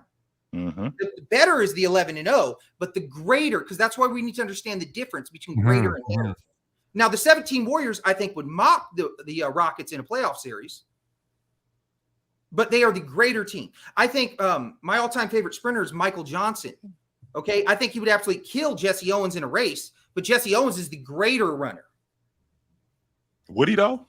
Well, number one, Jesse Owens ran the 100. Michael Johnson ran the 200. I don't think he could beat Jesse. And we already know the 100 champ Donovan Bailey beat Michael Johnson in a 150 meter. So shout out to Canada sprinting. So we've seen that. But he But big. just look at the numbers from 60 years later. Right. I just think Michael Johnson would have better numbers on the 100. Whenever I hear this kind of talk, the first thing I think about better and greater. I've seen. That's why I can't get with the better player over the accomplishment, because I've seen better players get outplayed for that specific reason right there. That's why I can't just I don't get solely stuck on being the better because you're the better player or you better at basketball, because I've seen better players get outplayed, and I've seen better players get outplayed drastically, right? So, like I said, a prime example would be last season, not this season that just passed, but the year before that. I think Kevin Durant was a better player than Jason Tatum. Jason Tatum outplayed him in the playoffs. Does that mean that he better than him? He outplayed him as a better player. The better player got outplayed, and that happens. Now, you also have situations where you have the better player who's better at basketball, who gets outplayed, but you won't say that, oh, this person is better at basketball. So Chauncey Billups outplayed Kobe Bryant in the finals. Would anybody here say Chauncey Billups is a better player than Kobe Bryant? I don't think so, but he did outplay him. So the logic that just because you're better at basketball, that doesn't necessarily mean doesn't necessarily give you the edge because you're better at basketball, because you can get outplayed by a lesser player. That's happening. Absolutely. So okay. So that was the Warriors, right? The Warriors made sense. So the Lakers in 01, so they 4-0'd a 50-win Blazers team. They 4-0'd they 4-0'd a 55-win Kings team. Smoked them. They 4-0'd a 58-win Spurs team. Number one seed, by the way. Number one seed, because they only won 56 games. So that was, and then they 4-1'd a Sixers team who, honestly, let's be honest, if they weren't sitting for 10 days, 13 days waiting for them, they probably don't even. They would have smoked them too. But they lost game one. They lost game one, and then they ended up proceeding. Who, by the way, Philadelphia was also a number one seed. So is that not greater when you're the 56 win 2 seed and you dominate 4 50+ win teams and 2 number 1 seeds? Is that not a greater accomplishment then? Well, no, it's not, because if you look on the court, like we'll go with the Blazers, for example. The Blazers were extremely dysfunctional. They were great up until 2000, Game 7, 9:43 to go, or whatever that number was. And after that, they were never the same. They were never the same. Who were the 2 best players in that series? Kobe Bryant and Shaq. Right. So you shouldn't be the 2 best players in every series. Huh? I think they're going to be the 2 best players in every series. Well, maybe not the Spurs. Well, right. So then you go on to the next round. Okay. I would take me in the clutch in the NBA over Chris Webber.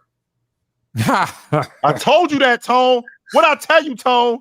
So, I told you that. Not only that, this is what I mean by this. Like, you look at their starting point guard in Jason Williams. Okay, if you watch, I'll put it this way: if somebody woke up in a coma from 1982 and you showed them a Jason Williams highlight package, they would think he's the best player in the league. The dude did all that to average 12 and 6 for his career. Okay, they had no other all-star level player at that time. Peja was on his way, but he wasn't there yet, and Peja was another choker. And if you don't believe me, watch Game 7 of the 02 conference finals, and that'll prove my point. So that's that. Their legitimate victory was the Spurs. The Spurs were legit, and they beat the hell out of them. Okay? Then, as far as the 76ers go, the 76ers got lucky by playing in a weak conference. They barely squeaked by in every round. If you watch the refs game, and what was that? Was that Game 7? Milwaukee. Yeah, the foul series. I mean, that's been talked about repeatedly. Okay, they had one player that could score. That was Allen Iverson, and he shot 39.8%. Mm-hmm. Okay, their other person was Mutombo. So no, if you watch the games, there was more to it. They were the favorite in every series. Maybe not the Spurs, but a lot of people thought they were going to kill the Spurs. They had 2 of the 3 best players. You had 3 all-world talents in the Spurs, and you had old David Robinson. They didn't have Parker. They didn't have Ginobili. They had Terry Porter, who hadn't made an all-star game since the 80s, I believe.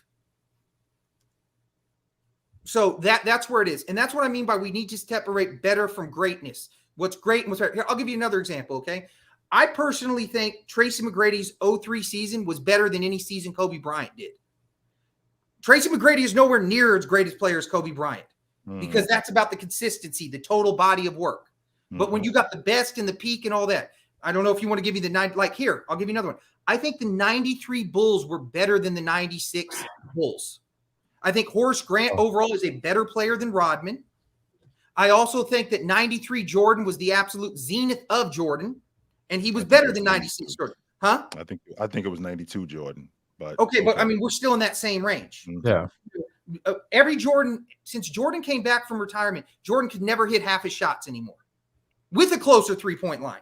Never could hit half his shots prior to that. So that is the difference. But greatness, they had the 72 wins. They went 15-2 in the playoffs. Yep. You know, Sure. Right. The other, and not only that, the Bulls, they also didn't have home court advantage the whole way. They took the Knicks on, they took the Suns on, and they won those games on the road. Hold on, Tony. I'm still taking my 0-1 Lakers because they had to win 4 games in every series, and the Rockets only had to win 3 in round 1. Well, 0-1 I'm a Laker fan. Was that 03? Was that 03 Tracy McGrady? Was he better than 06 Bryant? I don't even think 06 Bryant was the best Bryant. I think 03 Bryant was the best Bryant. I think 02 Bryant was actually better. But anyway, okay. Yeah. First put on muscle. We're splitting hairs, but no. But I think you made a good point. Any Hailey? 0-1 Lakers, they didn't have to win 4 every round. That didn't happen until the 03 season. Right. In round 1, they only had to win 3. Yeah. I thought in round 1, they only had to win 3. Blazers? 3 they won. They 3-0 them. Oh, did they? Damn it! Yeah. I need something for my Lakers. Damn it! I think now understand the difference, Tone. Understand the difference, Tone. There's a difference between a better run and being a better team. Damn, it was 3-0. Damn it, you're right. It was. There's a difference between a better run and a better team. Like I said that's the best team Shaq ever been on. Well, here, but what the 95 Rockets did is it's the best thing it's the best that I've ever seen. Yeah, I'm not. I'll give you another example. Okay, as far as I'm concerned, Hakeem Olajuwon is the best player I've ever seen play. His peak. He's the best player I've ever seen play. Better than Jordan's peak because Jordan was doing it against guys like Reggie Miller, and Reggie couldn't dribble. His crossover was this with the ball. Mm-hmm. And, and Clyde Drexler and things like that. I watched Hakeem dominate against guys like David Robinson, Patrick Ewing, Shaquille O'Neal. So I'm telling you, it is the best I've ever seen. Doesn't mean he's greater than Jordan, but it is the best I've ever seen as far as the eye test goes. What I watched him do to the MVP and David Robinson, who has the prototype build for an NBA body. If God was in a lab creating an NBA body, it'd be Robinson, at least from the center position. And what I watched him do was just amazing. So, but yeah, that's the difference between better and greatness. I like it. No, I like it. I think y'all should introduce Tony to. He might be taking my place on the panel now that there's an empty chair. You need someone named Tony up there. Well, after I saw the one guy argue that Chris Webber was a better player than Pau Gasol after being out of the league for 2 years, and Webber's last year he played 9 games and averaged 4 points. He was over. We all know that. We all know Webb was over at that time. Yeah, all you got to do is give Chris Webber the ball in the last seconds with no timeouts left. We all know that. All right, man. Tony, appreciate it. No, I appreciate it. That was fantastic. Thanks, appreciate it, brother. I love my Lakers. I want to say this. I'm going to be honest. As much as I love my Lakers, I think you convinced me on the Rockets. Hey, the only thing I ever regretted though about Webber was the fact that he never played Gerald Henderson in the finals. Gerald Henderson. If you know, you know. Don't know. I don't know. Henderson steal. He walked across the free throw line making choke signs in the middle of the game. No, that was Cedric Maxwell. That wasn't Gerald Henderson. That was Cedric Maxwell who did that. He did that to James Worthy. All right. All right, Tone, I appreciate you, brother. Yeah, We're thank gonna you get back for to our coming on. super chats. Thank you as always. Very knowledgeable. I love when he comes on. He knows his stuff. So that's always Yes, a he good does. thing. Yeah. Thanks, Tone. Appreciate you, brother. Appreciate you, brother. Yes, sir. Have a good night. No doubt. For those that don't know, who weren't here, yes. First, I have two announcements. One is a repeat of an announcement. Number two is a new one. Shout out to Mama Lopez. Happy birthday. Back with the vertebrae. It's about our good friend Sebastian's mama. Number two, for those that came in late, yes, I will no longer be on the panel. My daytime commitments are taken over, and so I will no longer be on the panel unless we do, I don't know, like a Saturday 100K special, like this Saturday, when we have the panel. So I will be on that episode. Hopefully, I will have my new computer. Is actually right here. It's right here. It's waiting for me. I just need to get the accessories. And you know how I do it, right? I can't just, you can't just get one, right? You always got to get two. Of course. So I will be ready to drop some knowledge on Saturday, and I will continue, of course, to be here Thursday nights on Fluent and Chill and Wednesday nights, especially with football. Football season's close. Football season is training camp just opened up today. Training camp just opened up today. Yeah, so I will be on Gridiron ready. on Wednesday nights as Training well. camp just opened up today, so Okay. Training camp just opened up today. I'm good. Yeah, we'll definitely. I like our NFL shows. They get fun. I think Yeah, that's really good. absolutely. Yeah. Okay. Well, we still have a bunch of a few super chats, so we'll get through those, and then if we have time, we'll have some people on the stream. Not gonna lie to you guys, I was frozen for about 10 minutes of Tony's appearance, so That's hopefully it wasn't too bad. Tony, so Tony, I Tony. Every apologize. time Tony comes on, and he's been on, I want to say 2 or 3 times, he always comes Prepared. Whether you agree or disagree, Yeah. he always has his stuff, which is why I love it, because sometimes we bring people on, they're like abda. No, Not him. He's always ready to go, which I love. Not him. I like preparedness. Yeah, for sure. He had great points. He knows his stuff.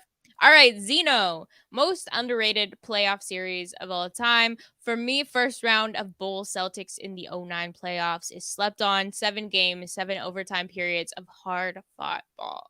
7 overtime periods. Did all of those games go to overtime? I don't know if all of them went to overtime. I don't think they all went to overtime. I think he's saying 7 overtimes. Like, did some of them go double overtime or something? Maybe. Yeah, I think one of them went triple overtime. There you go. So I think one of them went triple overtime. Yeah, wow. I think one of them. I want to say either game 2 or game 1 of them went triple overtime. Yeah. Wow. Okay, so most underrated playoff series for you both. Yep. Out of the most underrated for me is the 92 East semifinals with the Bulls and the Knicks. I mean, the Bulls had won 67 games that year. They were picked to win the NBA championship. They were actually picked to sweep the Knicks. Everybody thought that they were going to walk right through the Knicks. And here we are. Here we are in game 7. The Knicks, first of all, the Knicks go into Chicago in game 1 and just put the hammer on the Bulls. And then now the Bulls have to get themselves back in the series. And then we got a game 7, which is a dogfight in game 7, where Jordan goes for 42, 7, and 7. Scottie Pippen has a triple-double. And we almost get a fight where you see Xavier McDaniel and Jordan basically lock horns, and Jordan is F you. That was game 7 of the Eastern Conference semifinals. Yes, that's what that was. Scottie Pippen had a triple-double in that game with 17, 11, and 10 in that game. And that was a fantastic series. 100% it was. Dang. Okay, that's a good one. Fluent. I'm gonna go one that just sticks in my mind, and the reason I'm calling it underrated is because not enough people talk about it. And you're gonna ask me the year, and I don't remember the year, and but it was the Mutombo, I want to say, led Denver Nuggets. I want to say they were the 8th seed. 94. There you go. And remember, he's laying on the ground, holding the ball, just crying. Like, no one talks about that huge upset by the Nuggets. And I think that is an underrated in the sense that it was a great series, an underdog team beat a favorite. It went the full, I want to say 5 games back then. It was the first round. And we never talk about it. We never, ever talk about it. Like, when was the last time someone brought it up? And Tone, you talk a lot about conspiracy theories, right? Not only do you talk, because this is interesting, H. I want you to dig this. Tone talks to me a lot about how things have to go a certain conspiracy theories and how things have to go a certain way. So remember, like we talking about that Houston Rockets team that won the NBA championship in back-to-back seasons in both 94 and 95. H, just so you know, Seattle owned Houston 6 times in 8 years. Bounced them out the playoffs. They didn't beat them, bounced them out the playoffs. Who do you think Denver beat in the first round that year in 94 when the Rockets won the NBA championship? Seattle. You're right. They didn't want Seattle winning. It was fixed. Oh my goodness. Oh, that's what I'll do. Maybe I'll start a Tuesday night conspiracy show. Oh yeah. Here's my most recent one. It's not NBA related, but do you guys think Kanye is still Kanye or is he a clone? Here we go with the AI, H. Don't say, I'm telling you, H. Have you seen his ears and like his facial structure? It's not him. Are we going to get like when we see where like these things turn on his ears and his ears go like this right here, H? Yeah. And this artificial thing's gonna pop out of his head. Can you handle it, H? Can you handle it, H? I got to tell you, I'm not.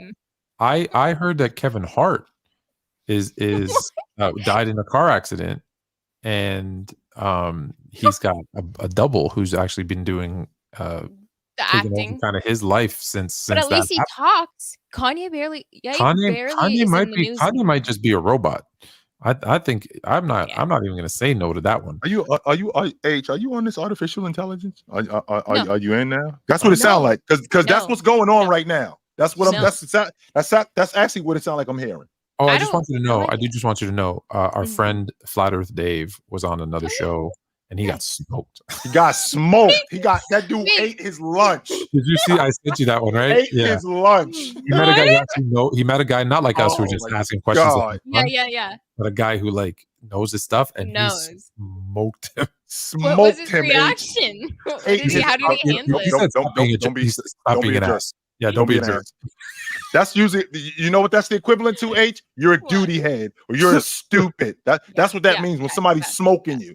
Yeah, like we start to throw it because essentially everything he was saying, my man was saying stuff with short spurts, like stuff like, but he was talking about the earth, or he was talking about the flat surface, and he'd say short stuff like what Mars does, which would completely shut this dude's argument. Everything that he said, it would shut it down and just throw a monkey wrench in everything he was saying. Stop being an ass. No, actually, explain what he just said. How about that?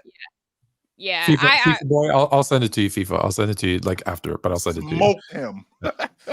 I saw just a clip of it on TikTok, and I knew Jay would love it, so I sent it to him. Oh, I thought that was fantastic. I'll send it to you. Dave, no, it was only a matter of time. Because what happens is once he said stop being a jerk, I'm like, oh, dude, you're done. Because when you get with somebody, when you run up on somebody that know what they're talking about, and they start poking holes in your logic, because you're so used to talking to people who don't know what they're talking about. That's what you used to. Now he actually talking to somebody who knows what he's talking about. And I'm talking like crater-sized holes he's poking in his logic. And the dude's like, don't be a jerk. He's not being a jerk. He's poking holes in your logic because you don't know what you're talking about. Debate. So, that's the point. Yeah, this is what happens in a debate. You get holes poked in your logic. Yep. Man, that we're gonna save that for Tuesday. Oh, that was fantastic. Fluent's conspiracy theory night. Okay. Yeah, go ahead. That was great. Okay, Green. Thank you for your super chat. I think is he talking? I don't know. Kawhi Leonard. Oh, Kawhi Leonard having third most points in a run isn't generational. Question mark. It's one time, Green. That's all we're talking about. You got to do better than that, my man. Damn, that's like saying that a quarterback. I don't know. Who am I thinking about? Nick Foles. So Nick Foles, what did he throw in the postseason? I think he threw something like he had one exceptional run. They won the Super Bowl. Right. So he had generational talent because he had a great run in the playoffs one time. No, Green, you got to give me something better than that, man. That's not good enough. No.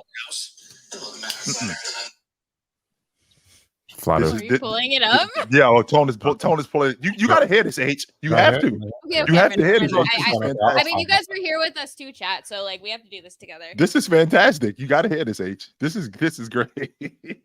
because I loved I it, was man. like bothered. I mean, I love learning and like hearing other perspectives because how can Right. you know be more solidified in your own stance if you don't hear other people's stances? But that was that like I don't understand science enough. Like if I prepared for a week, maybe I could ask him some more in-depth questions. But yeah, flat out. First of all, H, he knew that we weren't well versed, so he was talking to us. The Right. problem was I invited him on because I'd already had him on before, and I invited him on. And I said, "Look, we're going to be open-minded, and we want to give you an opportunity to convince us." So we weren't going to push back. We were going to ask a couple questions and let him convince us. Me and So Jay weren't convinced. I wasn't. I just wasn't. We H. I'm sorry. I was trying to get on your page, but I'm no. You're not selling me, my man. You're not. I felt You're not selling me. I'm good. Yeah. But it was cool. He was nice. He's a good salesman. I just didn't buy the product. I okay. didn't. No. We'll read this really quick before he brings up the clip. Should we wait, Fluent? No, keep going. No. Okay. This one's from Ron. What's up, Ron? Don't tell Open Gym I'm sending the super chat. Also, see y'all in PC weekend. Go Bears. No. We're not gonna say nothing, Ron. We're not gonna say nothing. Go Bears, and you won't see me, but you'll see you guys. You'll be a PC. W host right here, though. Right over here. Yeah. W host right here. Yep. Good job, Ron. Yeah. W. We appreciate you. Host Thank right you for here. the super chats for supporting us as well, Ron. And we'll see you soon. Thanks, brother. Just FYI, in case anyone's like, why am I not going to PC weekend? It's Mrs. Fluent's birthday. Mrs. Fluent, happy birthday. So you know, priorities. Yeah, that trumps all. Absolutely. FIFA boy. Fluent, you keep telling Chill having Kobe at 11 is crazy, but I believe you, Fluent, have Bill Russell, not top 10, equally as nasty. What do you have to say for yourself? I have Bill Russell. I have Bill Russell at 11. Absolutely. Because I don't have a team winning bias like some. Oh my God. The most winning NBA player. I don't have a winning bias. I'm as much as I can defend what he was doing, I still got to compare him to these other guys, and he wasn't even the best center of his time. So how am I going to put him? How am I going to put him in the top 10? If you're not even the best player in your top 10, Fluent, do you have any Celtics? I have one Celtic in my top 10 who I might need to wiggle it around. And where does he have Bird? By the way, 6 like or 8, something? Right? No, like 6. No, I'm 6. Okay. I'm 6. I'm 6. And you had to twist his arm, by the way, H, to put him in. You had to twist his arm. Although he's probably, let's be honest, Bird is going to move back because after there we go. Magic, on the other hand, is not going anywhere. I have a good reason. I'm all ears for this, H. I'm all ears. After I got that data, remember from the algorithm, and it's 86-page algorithm, and those data scientists and stuff. I feel like I got to move Tim Duncan up. I feel like I got to move Tim Duncan up. And who's the logical choice to move back? Not Magic. No, you can't move Magic back, but Bird got to go. Yeah. Wasn't Steph above Magic in that? No. He wasn't. Yes. No, he wasn't. No, he was not. No, he was not. Like way further back. I think Shaq was way higher though, wasn't he? No, Shaq was. Yeah, Magic was at like 4 or 3 or something like that. I want to say Magic was back. Magic was 9. He was back. He was like 11. I want to say Bird was 10. I got to go back and find it. I don't. Here it is. I have the list. I actually have the list. Here's the list. Okay. Here's the AI, and this is why I said maybe I should change it. So we had Jordan at 1, Duncan at 2, Kareem at 3, LeBron at 4, Kobe at 5, Russell at 6, Hakeem at 7, Wilt at 8, Magic at 9, Bird at 10, and Shaq at 11. And Bird and Shaq actually were tied statistically, but they went back like 27 decimals and broke the tie. Okay. So Shaq was further back than we expected. Yeah. But you were right about Magic at 9. Wilt was on that list. Wilt was at 8 and Russell was at 6. But again, it takes into account those championships. So do you guys have Wilt in your top 10? Both of you? Neither yes. of you? Well, I have Wilt. I got Wilt top 5. I think Wilt might be the GOAT, and I've been thinking about it. Jay, listen, let me just say something. if winning matters at all, and I'm not saying it's the only thing that matters, but if winning matters at all, you can't have a losing record in the final and be the GOAT. You can't. Again, here's the difference. The difference with that logic is I don't have winning. Winning is third on my list of my criteria. Okay. I don't have winning at the top of the list. See, when you have winning at the so much goes into winning. When you're talking about winning the NBA championship, when you talk about winning the Super Bowl, like how are we talking about Tom Brady if Russell Wilson doesn't throw that pick on the goal line? I mean, how are we talking about Tom Brady if they just give Beast Mode the ball on the goal line, right? How are we talking about him, right? How are we talking about Tom Brady if, in addition to him losing to Nick Foles, in addition to him losing to Eli Manning, losing both times, I mean, how are we talking about him if Carolina scores at the end and Vinny Testaverde, but Adam I call him Money Terry because he never missed. During the course of his prime, whenever he came up to kick, you can bet money on it. So I didn't call him Adam Vinatieri. I used to call him Adam Money Terry because he was just money. So I mean, how important was he in order for them to win? So a lot of stuff has to go right. I think about stuff like, is your game timeless? Did you dominate? Did you win? How transcendent were you? How impactful were you in terms of society? How much of a big deal? Stuff like that. That stuff matters. You put that in. Oh, okay. Yeah, that stuff matters to me. I put nothing off the court. Me too. That stuff matters to me. Maybe as a superstar, if you want to say, are you superstar or generational talent, you can put I think all of that for sure is incredibly important. But here's the thing with Wilt, he crosses all the boxes. But who did he have on his team? What superstars or Hall Brady? of Famers? Wilt. No, you're talking about Wilt. So what Hall of Famers or All-Stars did he have on his team? They won it in '67. He played with Chet Walker. He played with Billy Cunningham, and he played with Hal Greer. I only know Hal out of those And three Paul, guys. with the Warriors, he played with Paul. I always say his last name right. Azarin. Arizin. Paul With Arizin. the I, yeah, I know him too. Was he ever a Laker? No, I don't think so. Ooh, No. Wilt was a Laker. Yes, Wilt was a Laker. No, not Wilt. No, Paul. I just know Paul from the little the TikTok filters. Oh, from me when I did it. Oh, you did it? Yeah. Yeah. Anyways, Someone asked who Paul Arzine. I said, Arizin. like I said, I say it was Arzin. I would say his last name wrong. Who is it? Think Arizona tone. Arizin. But I can't say it. I can't even say my own last name right. Tone can't even say his own last name. To this day, I still don't know his last name because he can't say it. I have no idea. Never heard it. This dude's Greek. And it's that's why I call him Tony K. I told you, I when I used to do like speaking engagements, and so we'd go on like these tours of city to city, and the guy that introduced me every time would always just call me Tony K. And I'm like, dude, and I said, this is how you say my last name, and I broke it down for him. It's three little it's 9 letters, right? And it's three letter syllables, and I broke it down. I was like, and he's like, okay, I got it. And he goes, all right, everybody, Tony K. And I came up, and I told everybody in the audience, like, there's 1,000 people there, and I'm like, I'm gonna tell you, or maybe there's more, but I'm like, I'm gonna tell you that this is what he just did, and they're all like killing themselves laughing. He's like, dude, I'm like, dude, like I'm working with you here. You couldn't get it down. So easy. Keep it simple. Yeah. All right, GTA Dom. For the three of you, top 5 actors. Sorry, time out. Let's call out GTA Dom. That's one of our coaches. He coaches, I want to say, the U12 team. Shout out GTA Dom. Appreciate you, brother. He's the one that he sleeps at Drake's house. This dude's a celebrity. Oh, all right. Yeah, don't get it twisted. All right. So top 3 actors of all Drake, I said, what's up?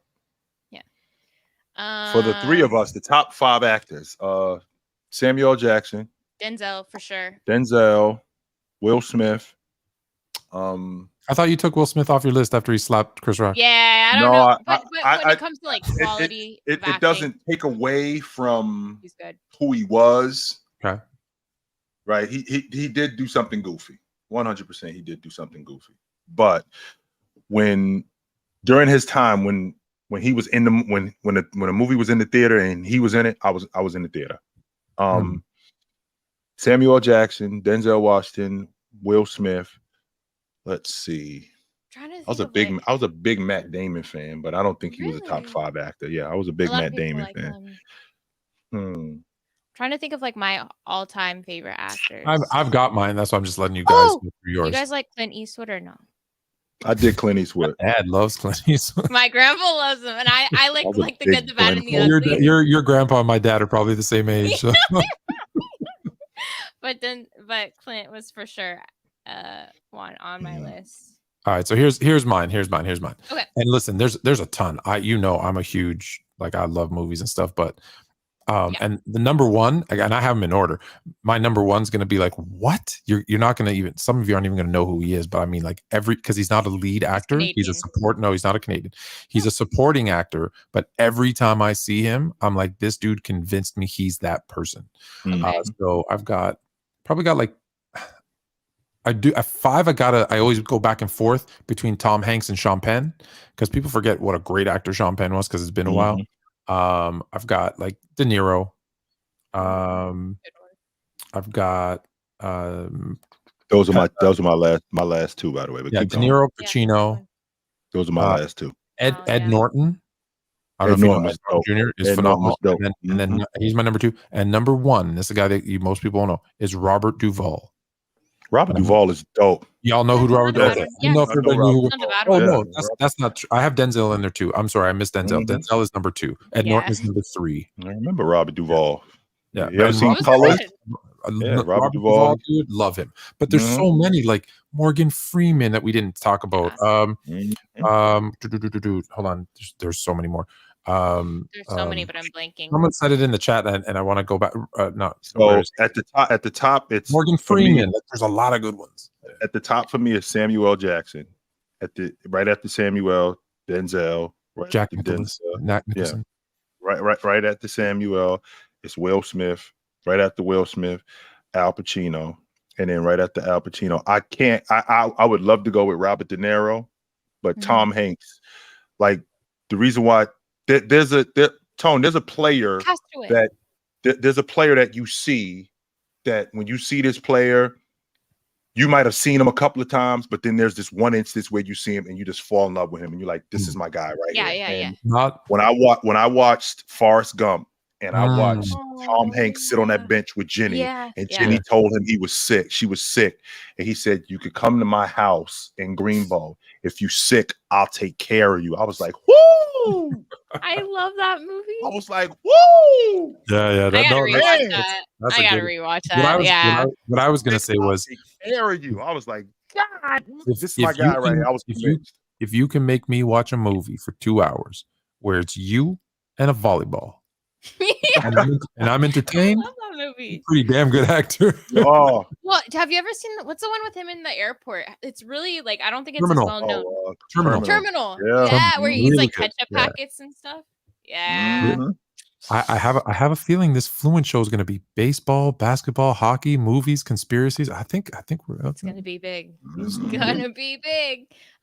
Thanks, GTA Dom. That was a fun one. Yeah, I appreciate you. Yeah. Hey Dom.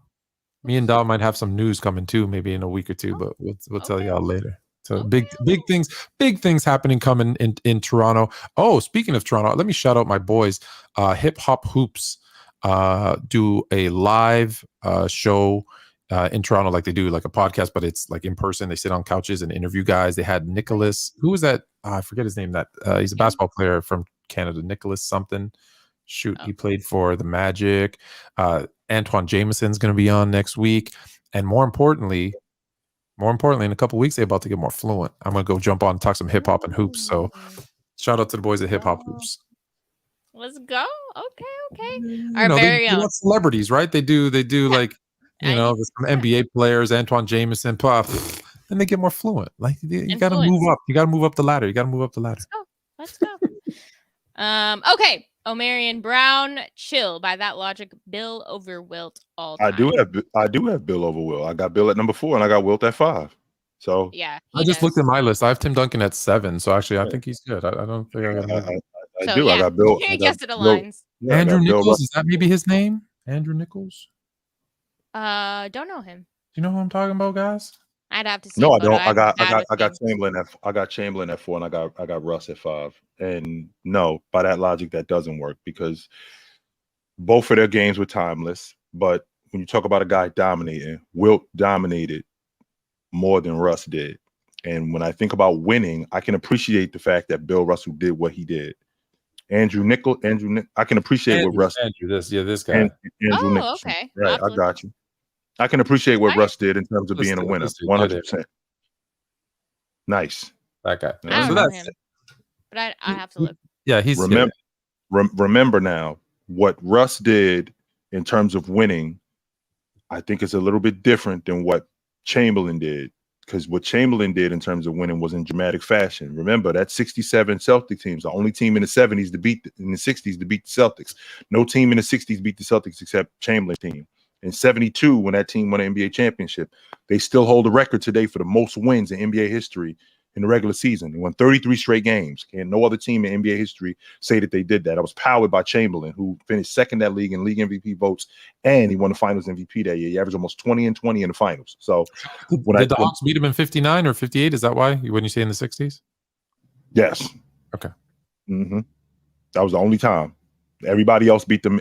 Everybody, they didn't lose to nobody else in the 60s. Nobody. I get cloudy with the 50s. Mm-hmm. I was very young.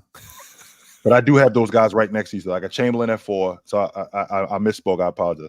I got Chamberlain at 4 and I got Russ at 5. Yeah, that's fair. Because I think about domination and I think about what Chamberlain did in terms of a basketball player, how much he dominated. Give me a break. And with less aid, right? Mm-hmm. Okay, Melo Williams, bigger prospect of their sport, LeBron or Shohei? Who you got? Ohtani is doing something that like no one's really done since like Babe Ruth, right? He's an elite pitcher. People forget that about Babe Ruth, and he's by the way, right? Yeah, I know. And I probably think he's a better pitcher than Babe Ruth was. So Ohtani, I think, Ohtani is a true like generational. I should do this thing. Generational. I think what you call it, Tone. I think he was up for the Cy Young last year. Yes, and I think he won some. Yeah, so like I think again from a prospect perspective, we're not talking about what they actually prospect.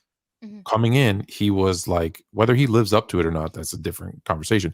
But yeah, you don't have a guy that could do everything that he does.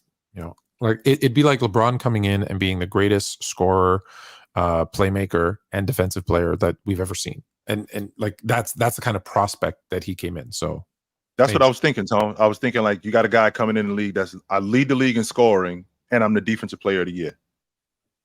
As soon as I show up, by the way. Yeah, crazy. Yeah. Good luck. So when we do our baseball segments on the Fluent Show, we'll have you up, baseball player. We have a D1 baseball player in the chat. Yeah, you'll be there. Dope. Okay. Corbin, the goats. Thank you. Thank you. Oh, Appreciate it, Corbin. Thanks for stopping by. All right, we're gonna finish out these super chats, guys, and then we will have to. we can go a little late. That's fine. Wrap it up. We'll be here all Saturday, though. Uncle Ruckus. First question: if the Rockets could do it all over again, did they still draft Hakeem? And second, what player had a great, respectable career, but you feel should have gotten more out of it? So to your first question, and I'm still on the record saying this, Tone roasts me whenever I say this. If Hakeem Olajuwon is on the board and you pass on him, you are fired. I don't roast you for this. I agree with you on this. I think the Rockets, 100%. They have to. If Olajuwon is on the board and you pass, you're fired on the spot. Not like over the course of you're fired on the spot if you pass on Olajuwon. And to number 2, Lamar Odom. I thought Lamar Odom was going to be fantastic. I did. I thought that he was going to be something that I hadn't seen. 6'10", left-handed, handle the basketball the way he did, pass the way he did, get to the rim, rebound. I thought he was going to be something way more than what he was. I'll just go back to the first question. If they could do it all over again, do they still draft Hakeem? Yes, but then they also say yes to the trade of Ralph Sampson for the number 2 pick and Clyde Drexler, because then they'd have Olajuwon, Drexler, who both played together in university, as you know, Phi Slamma Jamma, and then they have the second pick, which they said they were going to take Jordan, and Jordan ends up playing the point with Drexler and Olajuwon, and that team wins like 10 championships. Actually, Drex played the point. Drex plays the point, Tone, because remember the first year Drex made the All-Star team, he made it as a point guard. Well, there you go. There you go. That team would be like they would dominate. The only reason why I know that H is because he told me that. I had forgotten that. Yeah, Drex told me that, so I had forgotten that he played the point guard. I forgot you've gotten to meet when him. he interviewed. Come on, you forgot we big time, baby. Dope. You should hit him up and be like, "Hey, you should come to Fluent Chill. I have his jersey right there." Do you? Oh, you're the fly. Yeah. All right, keep going. Come on. Okay, Exo Screens. Rate my top 10 of all time. All right, here we go. Jordan, LeBron, Kareem, Magic, Bird, Duncan, Russell, Shaq, Wilt, Hakeem. That's my top 10. It's great. I was gonna say I think you just great. That's my. I give it a like 7. special. I give it a 7 out of 10. Yeah, move Chamberlain down, move Magic up, move Bird up, move Duncan up, move Russell down, move Shaq up, and it's the same as mine. That's a lot of moves. No Kobe. Listen, you got Jordan 1, so you got that correct, but there's no Kobe, so you can't. Yeah. I knew that would. Just so you know, I asked the crowd. You know what they said? It's not me. It's them. Yeah. Okay. FIFA boy. Have you guys went to Boosie's in Texas? Bucky's? Buckeye? Maybe. I don't know. No. Let us know, but you can let us know. I don't even know what that means. I don't know. That's gonna be one of my buttons, by the way. I don't even know what that means. Mm-hmm. Okay, Spoon. Top 5 Will Smith acting performances. Okay, let me give you 2. One, on the Fresh Prince of Bel-Air, when his dad shows up and then leaves, dude, I watch it to this day and still cry. Like, why don't he love me? And he hugs Uncle Phil, dude. Just saying it right now, I think I'm gonna cry. And then what was that movie? He was in a movie where he's like with a bunch of like rich white kids and 6 Degrees of Separation. 6 Degrees of Separation. Mm-hmm. Yep. Dude was phenomenal in that. So add to those Collateral Beauty.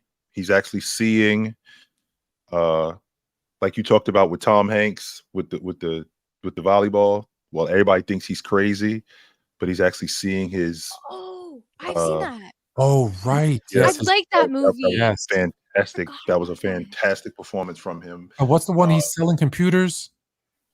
That was the stockbroker. Yeah, that was probably if that wasn't my favorite, that was one of my favorite. Definitely in the top 5. What was that movie called? That one was really good too. That 7 Pounds was really good too. 7 Pounds was good too. Yes, 7 Pounds was really good. Men in Black. Yeah, for the comedy stuff. Someone in the chat, tell us what that movie was where he's Pursuit of Happiness. Thank you. Pursuit of Happiness. His little son. Was that actually Jaden? That was Jaden. That was Jaden, yeah. And what's the movie that I'm thinking about? I'm really thinking about it right now. I just had it. I'm surprised you Americans aren't saying Independence Day.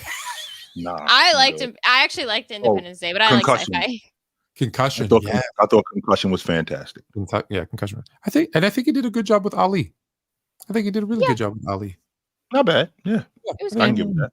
I was not expecting the skinny kid from West Philly to I believe that he was Ali.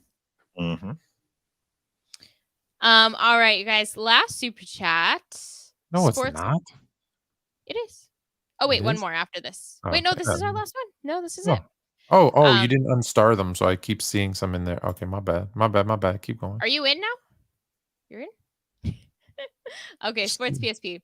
Tony G, Kelsey, or Antonio. I'm interested to hear Tone's logic on this right here. Okay, you start Fluent. Oh, I think Tony Gonzalez is the greatest tight end of all time. So I got Tony G, then I got Kelsey, and I love Antonio Gates, but it just compared to those two other guys, right? Like this is people, you know how people are, oh, you hate Antonio Gates? No, I love Antonio Gates, but I think he's just the third of between the two of those guys. And he also played with an awesome quarterback too, because Phillip Rivers was awesome. Yeah. So you can't say that he didn't play, as opposed to Tony G, who didn't always have the best quarterback. No, he did not. No, he did not always have Kelsey. Kelsey got very lucky too, right? Kelsey's had Alex Smith, Patrick Mahomes. So yeah, for sure. Nice. And my bad, Angie, Your super chat slipped through the cracks, but I got you. I got you. Mm-hmm. For some reason, sorry guys, it's lagging a little bit. But, No worries. Do you want me to read it? no. Oh yeah, if you see it on the I see it. I see it. With Shaq versus LeBron, how much do you value the way they take care of themselves over the course of their careers? Isn't that one of the things we respect LeBron for? That's one of the main reasons why I had the what if about Shaq. Yeah. As good as Shaq was, and as awesome as Shaq was, and that's why I have that what if factor, because like, what if he would have taken better care of himself? Yeah, I think the fact that LeBron came into the league, and this is good for them and the times, but LeBron came into the league spending like $1 million a year on his body, right? Health, nutrition, the supplements, whether you look, there's a thin line. And I've told you this. This is why I think with players, there is there's a very thin line. And I think a lot of them, even some unknowingly cross that line, or their trainers give them a little, right? But there's so many supplements and things that they can get to recover faster, ease the pain, all that kind of stuff, that I think they have an advantage, and the ones that take advantage of it, good for them. So I think they like, look, Shaq, I'm sorry, cuz just didn't have the work ethic, because he was so good and so talented and so much bigger and stronger and faster than everybody. He was like, maybe just thought, hey, I don't have to do it, because he was, when you're already the best, there is a certain sometimes where you're just like, well, I'm the best, why do I need to work? Whereas I think LeBron has always been chasing something. I don't know what it is, right? Like, he easily could have, after the Miami thing, after winning one in Cleveland for his hometown, he easily could have stopped working. But that dude, again, whether he's taken whatever he's taken or not, look, he's taking care of his body. You see him in the gym all the time. Like, dude is working. So you got to give him, I respect the work ethic and putting in and playing back. Like, I knock KD all the time, but then I always say, I don't know that I've seen a guy who loves playing basketball more than KD. Like, he no wife, no kids. He don't care about nothing. He just wants to play ball. And I respect the hell out of it. I respect the hell out of that. The same with like physicality. You do have to take that into note as well. Not that LeBron couldn't have let himself go and be in worse shape. For sure, that's always a possibility. But like, look at Shaq's body, his structure versus LeBron's, right? Like, of course, I think there's going to be maybe less time Shaq could have played, even at tip-top shape, compared to LeBron. Yeah, but right? Could you imagine if Shaq was hitting the gym like he's doing it now? Like, I see him in the gym. That is true, actually. That is true. Could you imagine Diesel if he started like really hitting the gym? I just wonder if your body slows down. Do you feel that those years of grinding more? But I don't know. No, you and me had this conversation. What happens in 2006 after the Heat win the NBA championship? Shaq goes, I'm out. I quit. I'm telling you. How are we talking about Shaq? Yeah, I think he's in everybody's top 5. I'm telling you. I think he is. 100% he is. You should tell him. He ruined it. He ruined his own. He ruined his rep. But I don't know. But I did love the big shamrock, the big cactus. He got a couple of I got to see. I got to see LeBron James before he became LeBron James. Like, he was. That's right. I got to see him. I remember sitting in the training room with this dude and saying to him in 2009. I remember saying to him, "You think you a big deal now? Wait till you dudes win it." I've been with this dude right here, and we've been to parades. And when you win the NBA championship, my man, you really run the city. I really mean that. So, you, as big a deal as you think you are now, wait till you win it. And he was like, I hate to do this, but you know that we didn't actually talk about our topic of the day, right? Which is? Yeah, actually, we should. I know we'll go to 8:30 because if you guys are down, because we have these. I'm okay. We have these 2 more super chats that have come in, and then we will also cover that topic. So we'll get through this really quick. Random Guy Speaks. Thank you again. I finally caught up with all the Fluent Chill episodes, and y'all were talking about Eli Manning a while back. Now I'm here for the Eli slander. I'm like ticket with Braun when it comes to him, but respectful. He shouldn't be a Hall of Famer. Facts. Shouldn't be a Hall of Famer. He shouldn't be a Hall of Famer. Just here's the thing. Eli, take out the name Manning, and I told you there was a quarterback. Did I freeze? I'm okay. Someone said, "No, you're good." And he was a 500 quarterback. Only made it out of the first round of the play. Only made it to the playoffs 4 times out of 16 years, and only made it out of the first round twice. And I stopped there. You would say that's not a Hall of Fame quarterback. Now, what makes him a Hall of Fame quarterback is the 2 times that he got out of the first rounds. He went on incredible runs. He won 2 Super Bowls, Super Bowl MVP, even though he's carried by his defense. And that's what people are going to push him over the edge. But he was never like an MVP quarterback. He was never an elite quarterback. No one ever said he was the best quarterback in the league. All the other things you would like associate with an all-time great, that wasn't him. He really, like, in all like seriousness, and I'm not here for the Eli Manning slander. I'm just here to say, if it wasn't for those 2 runs, we wouldn't even be having this conversation. But because of those 2 runs, you kind of got to put him in, right? Now, like you got to put him in. And I'm an Eli Manning guy. Anybody knows me knows I'm an Eli Manning guy.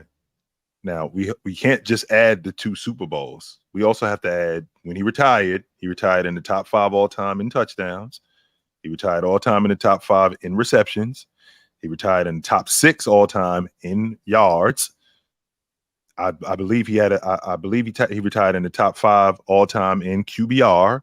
When he retired, when he retired, I believe he was in the top 5. No, I don't believe he finished less than 7 in QBR. What else am I thinking about? I think he had I think 4 times or 5 times. I also think he finished in the top 10 in completions too, by the way. Yeah. So so he's top 10 right now. Okay, not when he retired, but right now he's top 10 in yards.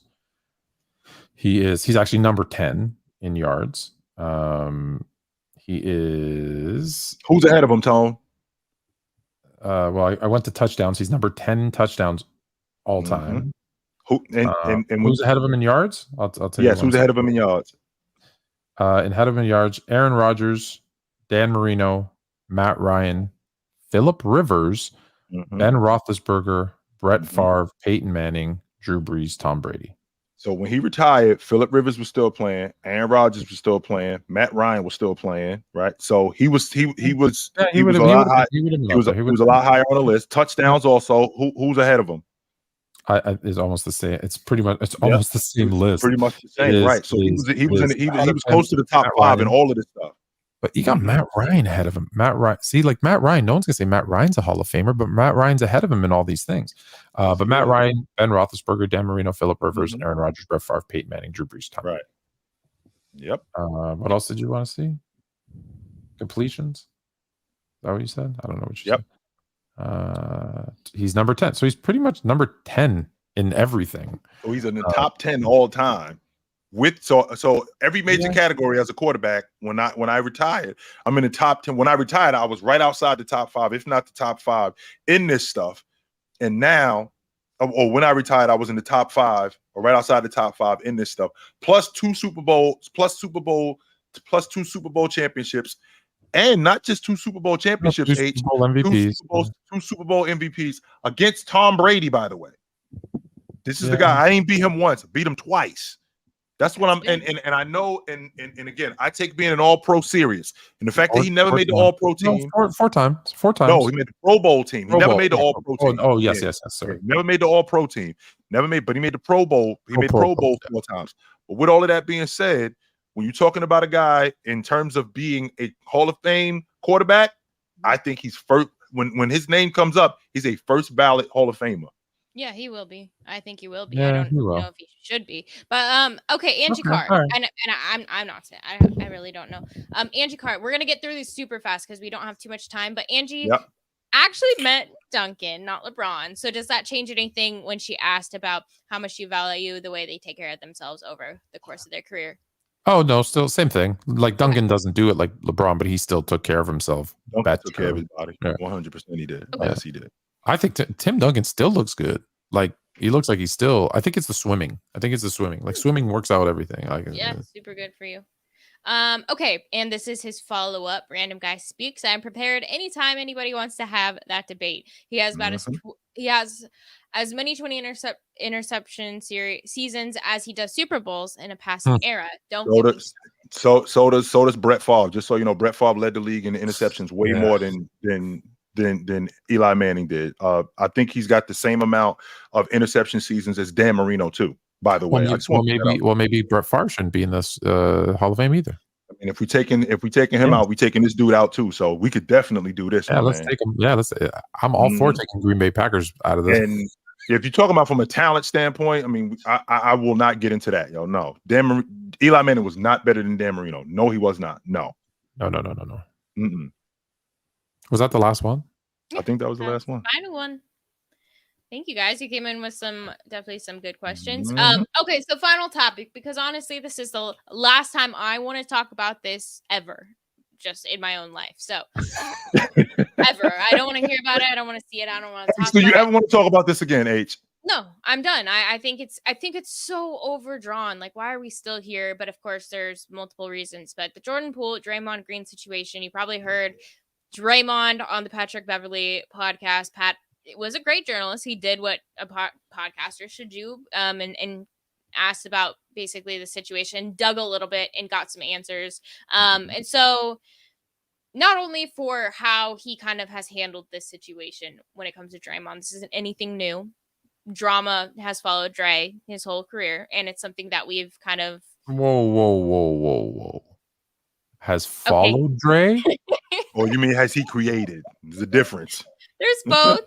There's a little bit of both. Maybe listen, a little bit. There might be a storm cloud created. following you, but like not if you're holding the leash, bro. Like no. Right. But you guys, the people are super divided on this. People either they're not. No one's divided. I disagree. You must not be on any social media then, Fluent, because people are actually like blaming this on Jordan. How is this Jordan Poole's fault?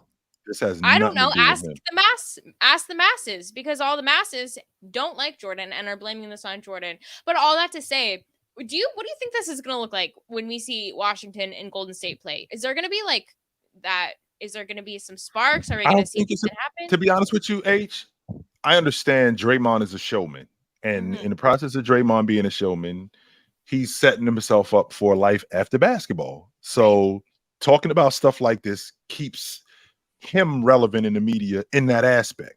Right. But from a basketball standpoint, I mean, it may cause a little bit of drama. I think Jordan Poole is past this. I don't think he want to talk about this. Do you want to talk about getting punched in the face, H? No, I can't imagine how embarrassing that is. I don't want to talk about that. If somebody punched me in the face at the job, I don't want to talk about that no more. No. Not only did I get punched in the face at the job, I actually got let go from the job. I don't even work there no more. So I don't want to talk about this. Did you imagine? So I'm the one that got punched in the face, and I'm the one that got booted. That's so sad. Draymond just keeps waving it over his head, like ha ha ha ha, like I win. That's why I blame Draymond, because even if Poole said something that deservedly he deserved getting punched for, and people do that 100%. Okay, so you did it. It's done. And he got traded. It's done. Right? Like, what kind of loser are you in life that you're bringing up a punch from a year ago that you sucker punch someone?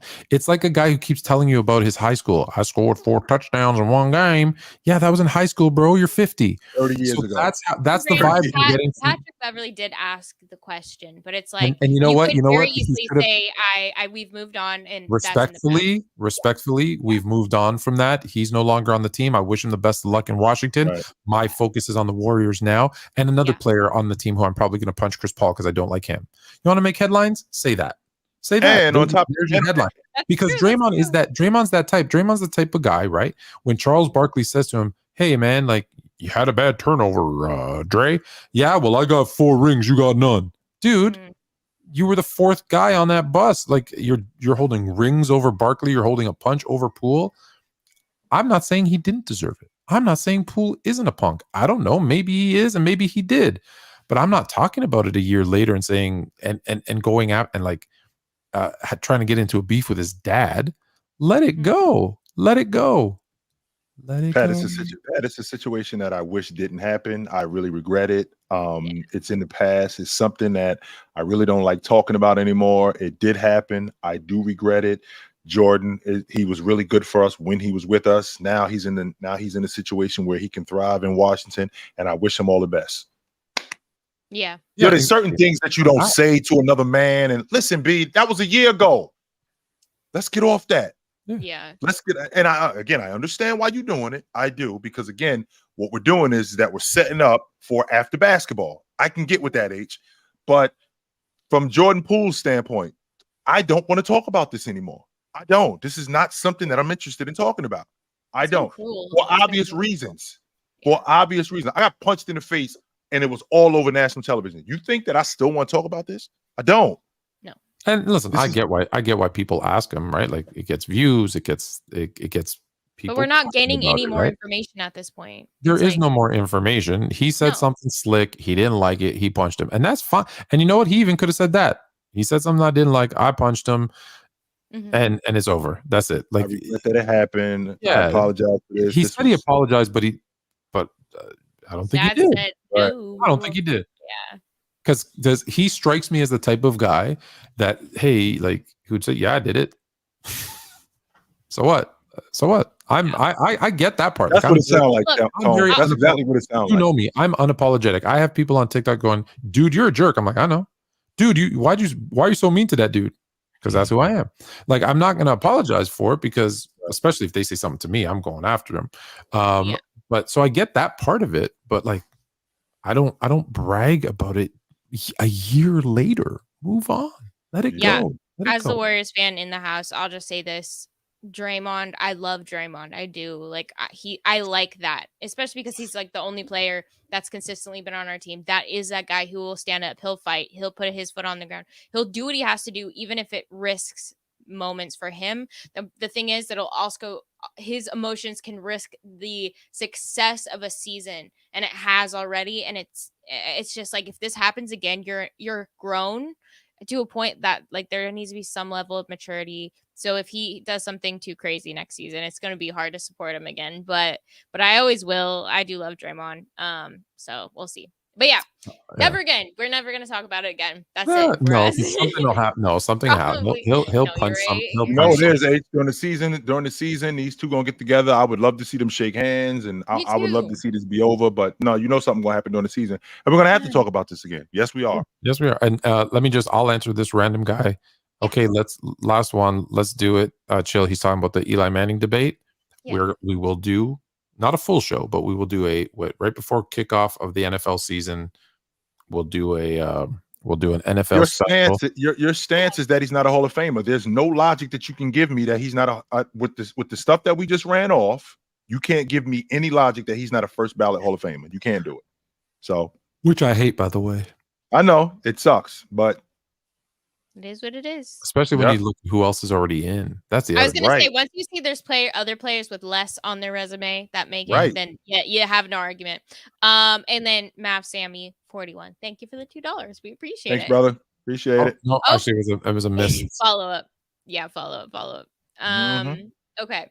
Eli was only top 7 in QBR 2 times. He was never considered a top 5 QB in any season. Can't be first ballot. But, we'll have that debate. But he will be. The Hall of Fame. When you look at the Hall of Fame, they're not going to look at that. They're going to look at what did you do for your career. And you know how they vote. If in your career you'll look at it. Were you top 10? Yes. In this, yes. So all statistically, he's got all the top 10. Were you a winner? Yep. Were you Super Bowl MVP? Yep. Like there's boxes that he doesn't get. Don't get me wrong, because you know how I feel. But there's enough ticks that he's going to get in. And if nothing else, guys, the name alone gives him a tick. I'm sorry, it does. And so he's got enough. Like if there's 10 boxes, he maybe only ticks 5 or 6 of them, maybe 7. I'll say 5. I'll say 6. Well, that's enough to get him in. And it's too bad because like Dion made a really good point. Deion Sanders, like they need to have like a separate, room for the elite of the elite for like, and that's why I've always said every Hall of Fame first ballot should be like generational, like, oh my goodness, those guys. And then everybody else can be second, third, whatever ballots. They're not going to do that. So I like to be honest with you, Tone. I hate the first ballot, second ballot because I don't play no more. So my numbers haven't changed. So what is the difference between me not getting in the first time and then 5 years later? It ain't like I did something different 5 years later. Well, the difference is who else is going in. So if you're in a class like when you retire, like in the NBA, where you have to wait 5 years, right?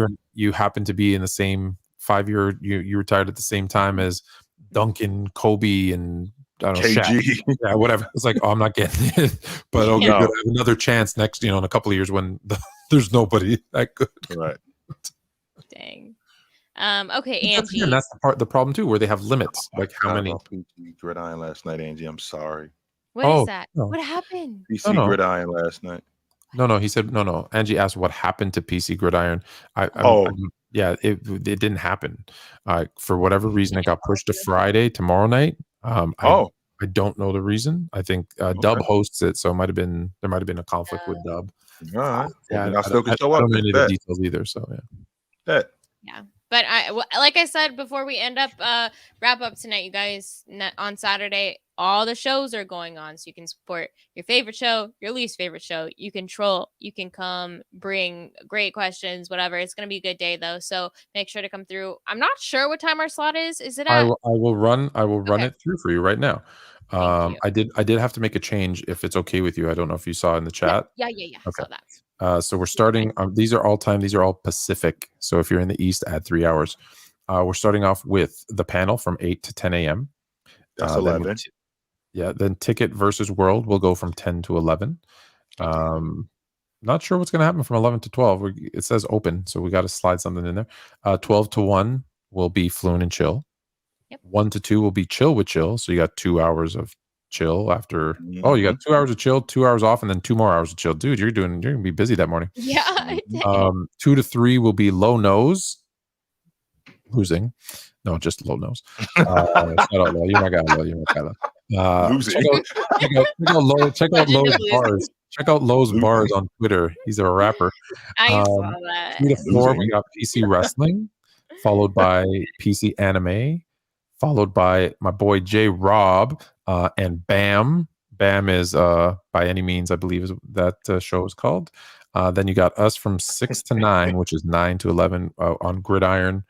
And then Open Gym so Gridiron followed up by Open Gym, followed by PC After Dark, if you want to get nasty. Ooh, very nice. It's a Okay. full lineup on Saturday.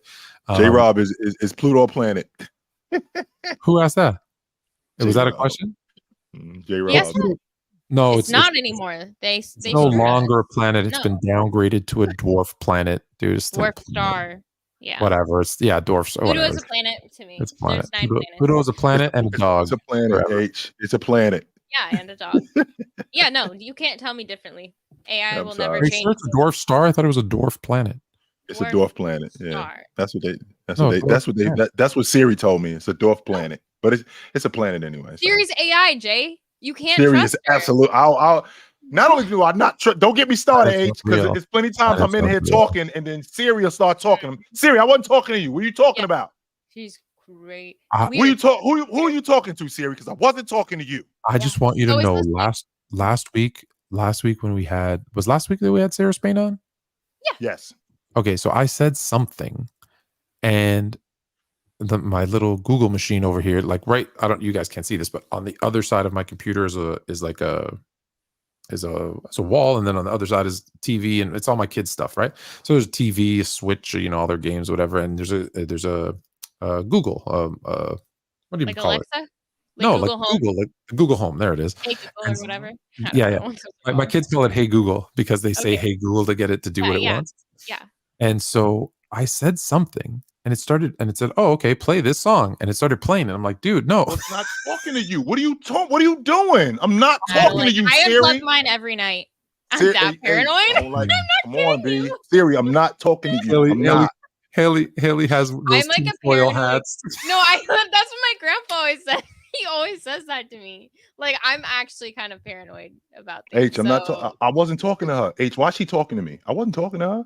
It's always listen. Then it's on your phone, your computer, your brain. Like it's everywhere. Let's just be clear. They're listening. They're always listening.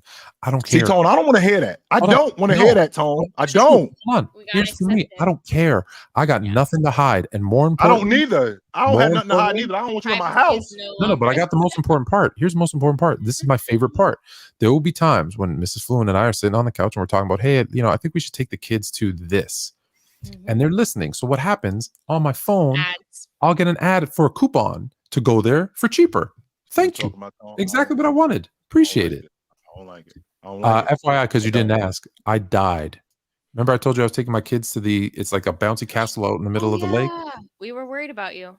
I just want you to know you got to swim 25 meters. That's 100 yards. Just over 100 yards. That's a football field. That's a Yeah. football field. Football field. So what are you doing? You got to swim 100 yards, and there's like this landing pad that you get up and you walk on, which is literally just a mat on the water. You walk on the mat, and then there's like obstacle courses. There's like this pyramid that you climb up, and there's a slide that slides down into the lake, and then there's a trampoline that you bounce off of and jump into the lake, and all the bouncy stuff, all this stuff, like things you got to swing from, like, you know, whatever. I'm telling everybody right now, I swam that 100 yards. I had my son, my daughter, and their friend. The three of them jumped up on the platform and took off. I pulled up myself on the platform like a beached whale, and I laid there. Yeah. That's But that's good for you. You made it though. You survived. All right, real quick. Angie Carr asked Alexa if she's a Fed. She just laughed. Yeah. All right. Yeah, I'm not surprised. Gotta be careful out there, dude. Like, yeah. And then random guy speaks. Okay, last one. I understand it's a losing fight, but I'm still up to have that fight. He shouldn't be first ballot. My argument is strong enough. And come football season, random guy, I don't know. Random guy, I don't know who you are. Random guy, message me sports_fluent on IG. When we do the NFL special, we will have that. Will be a segment. I will have you come on and debate him, Eli Manning. Just message me and I'll send you the link. I'll tell you what day it is. I don't know when. Absolutely. Yes. All right, you guys, we appreciate you so much. Thanks for joining Fluent Chill. We will see you next week. And of course, we'll see you Saturday as well. So any last words, you two? Take it light, but take it. I'm going to miss you, panel. Oh,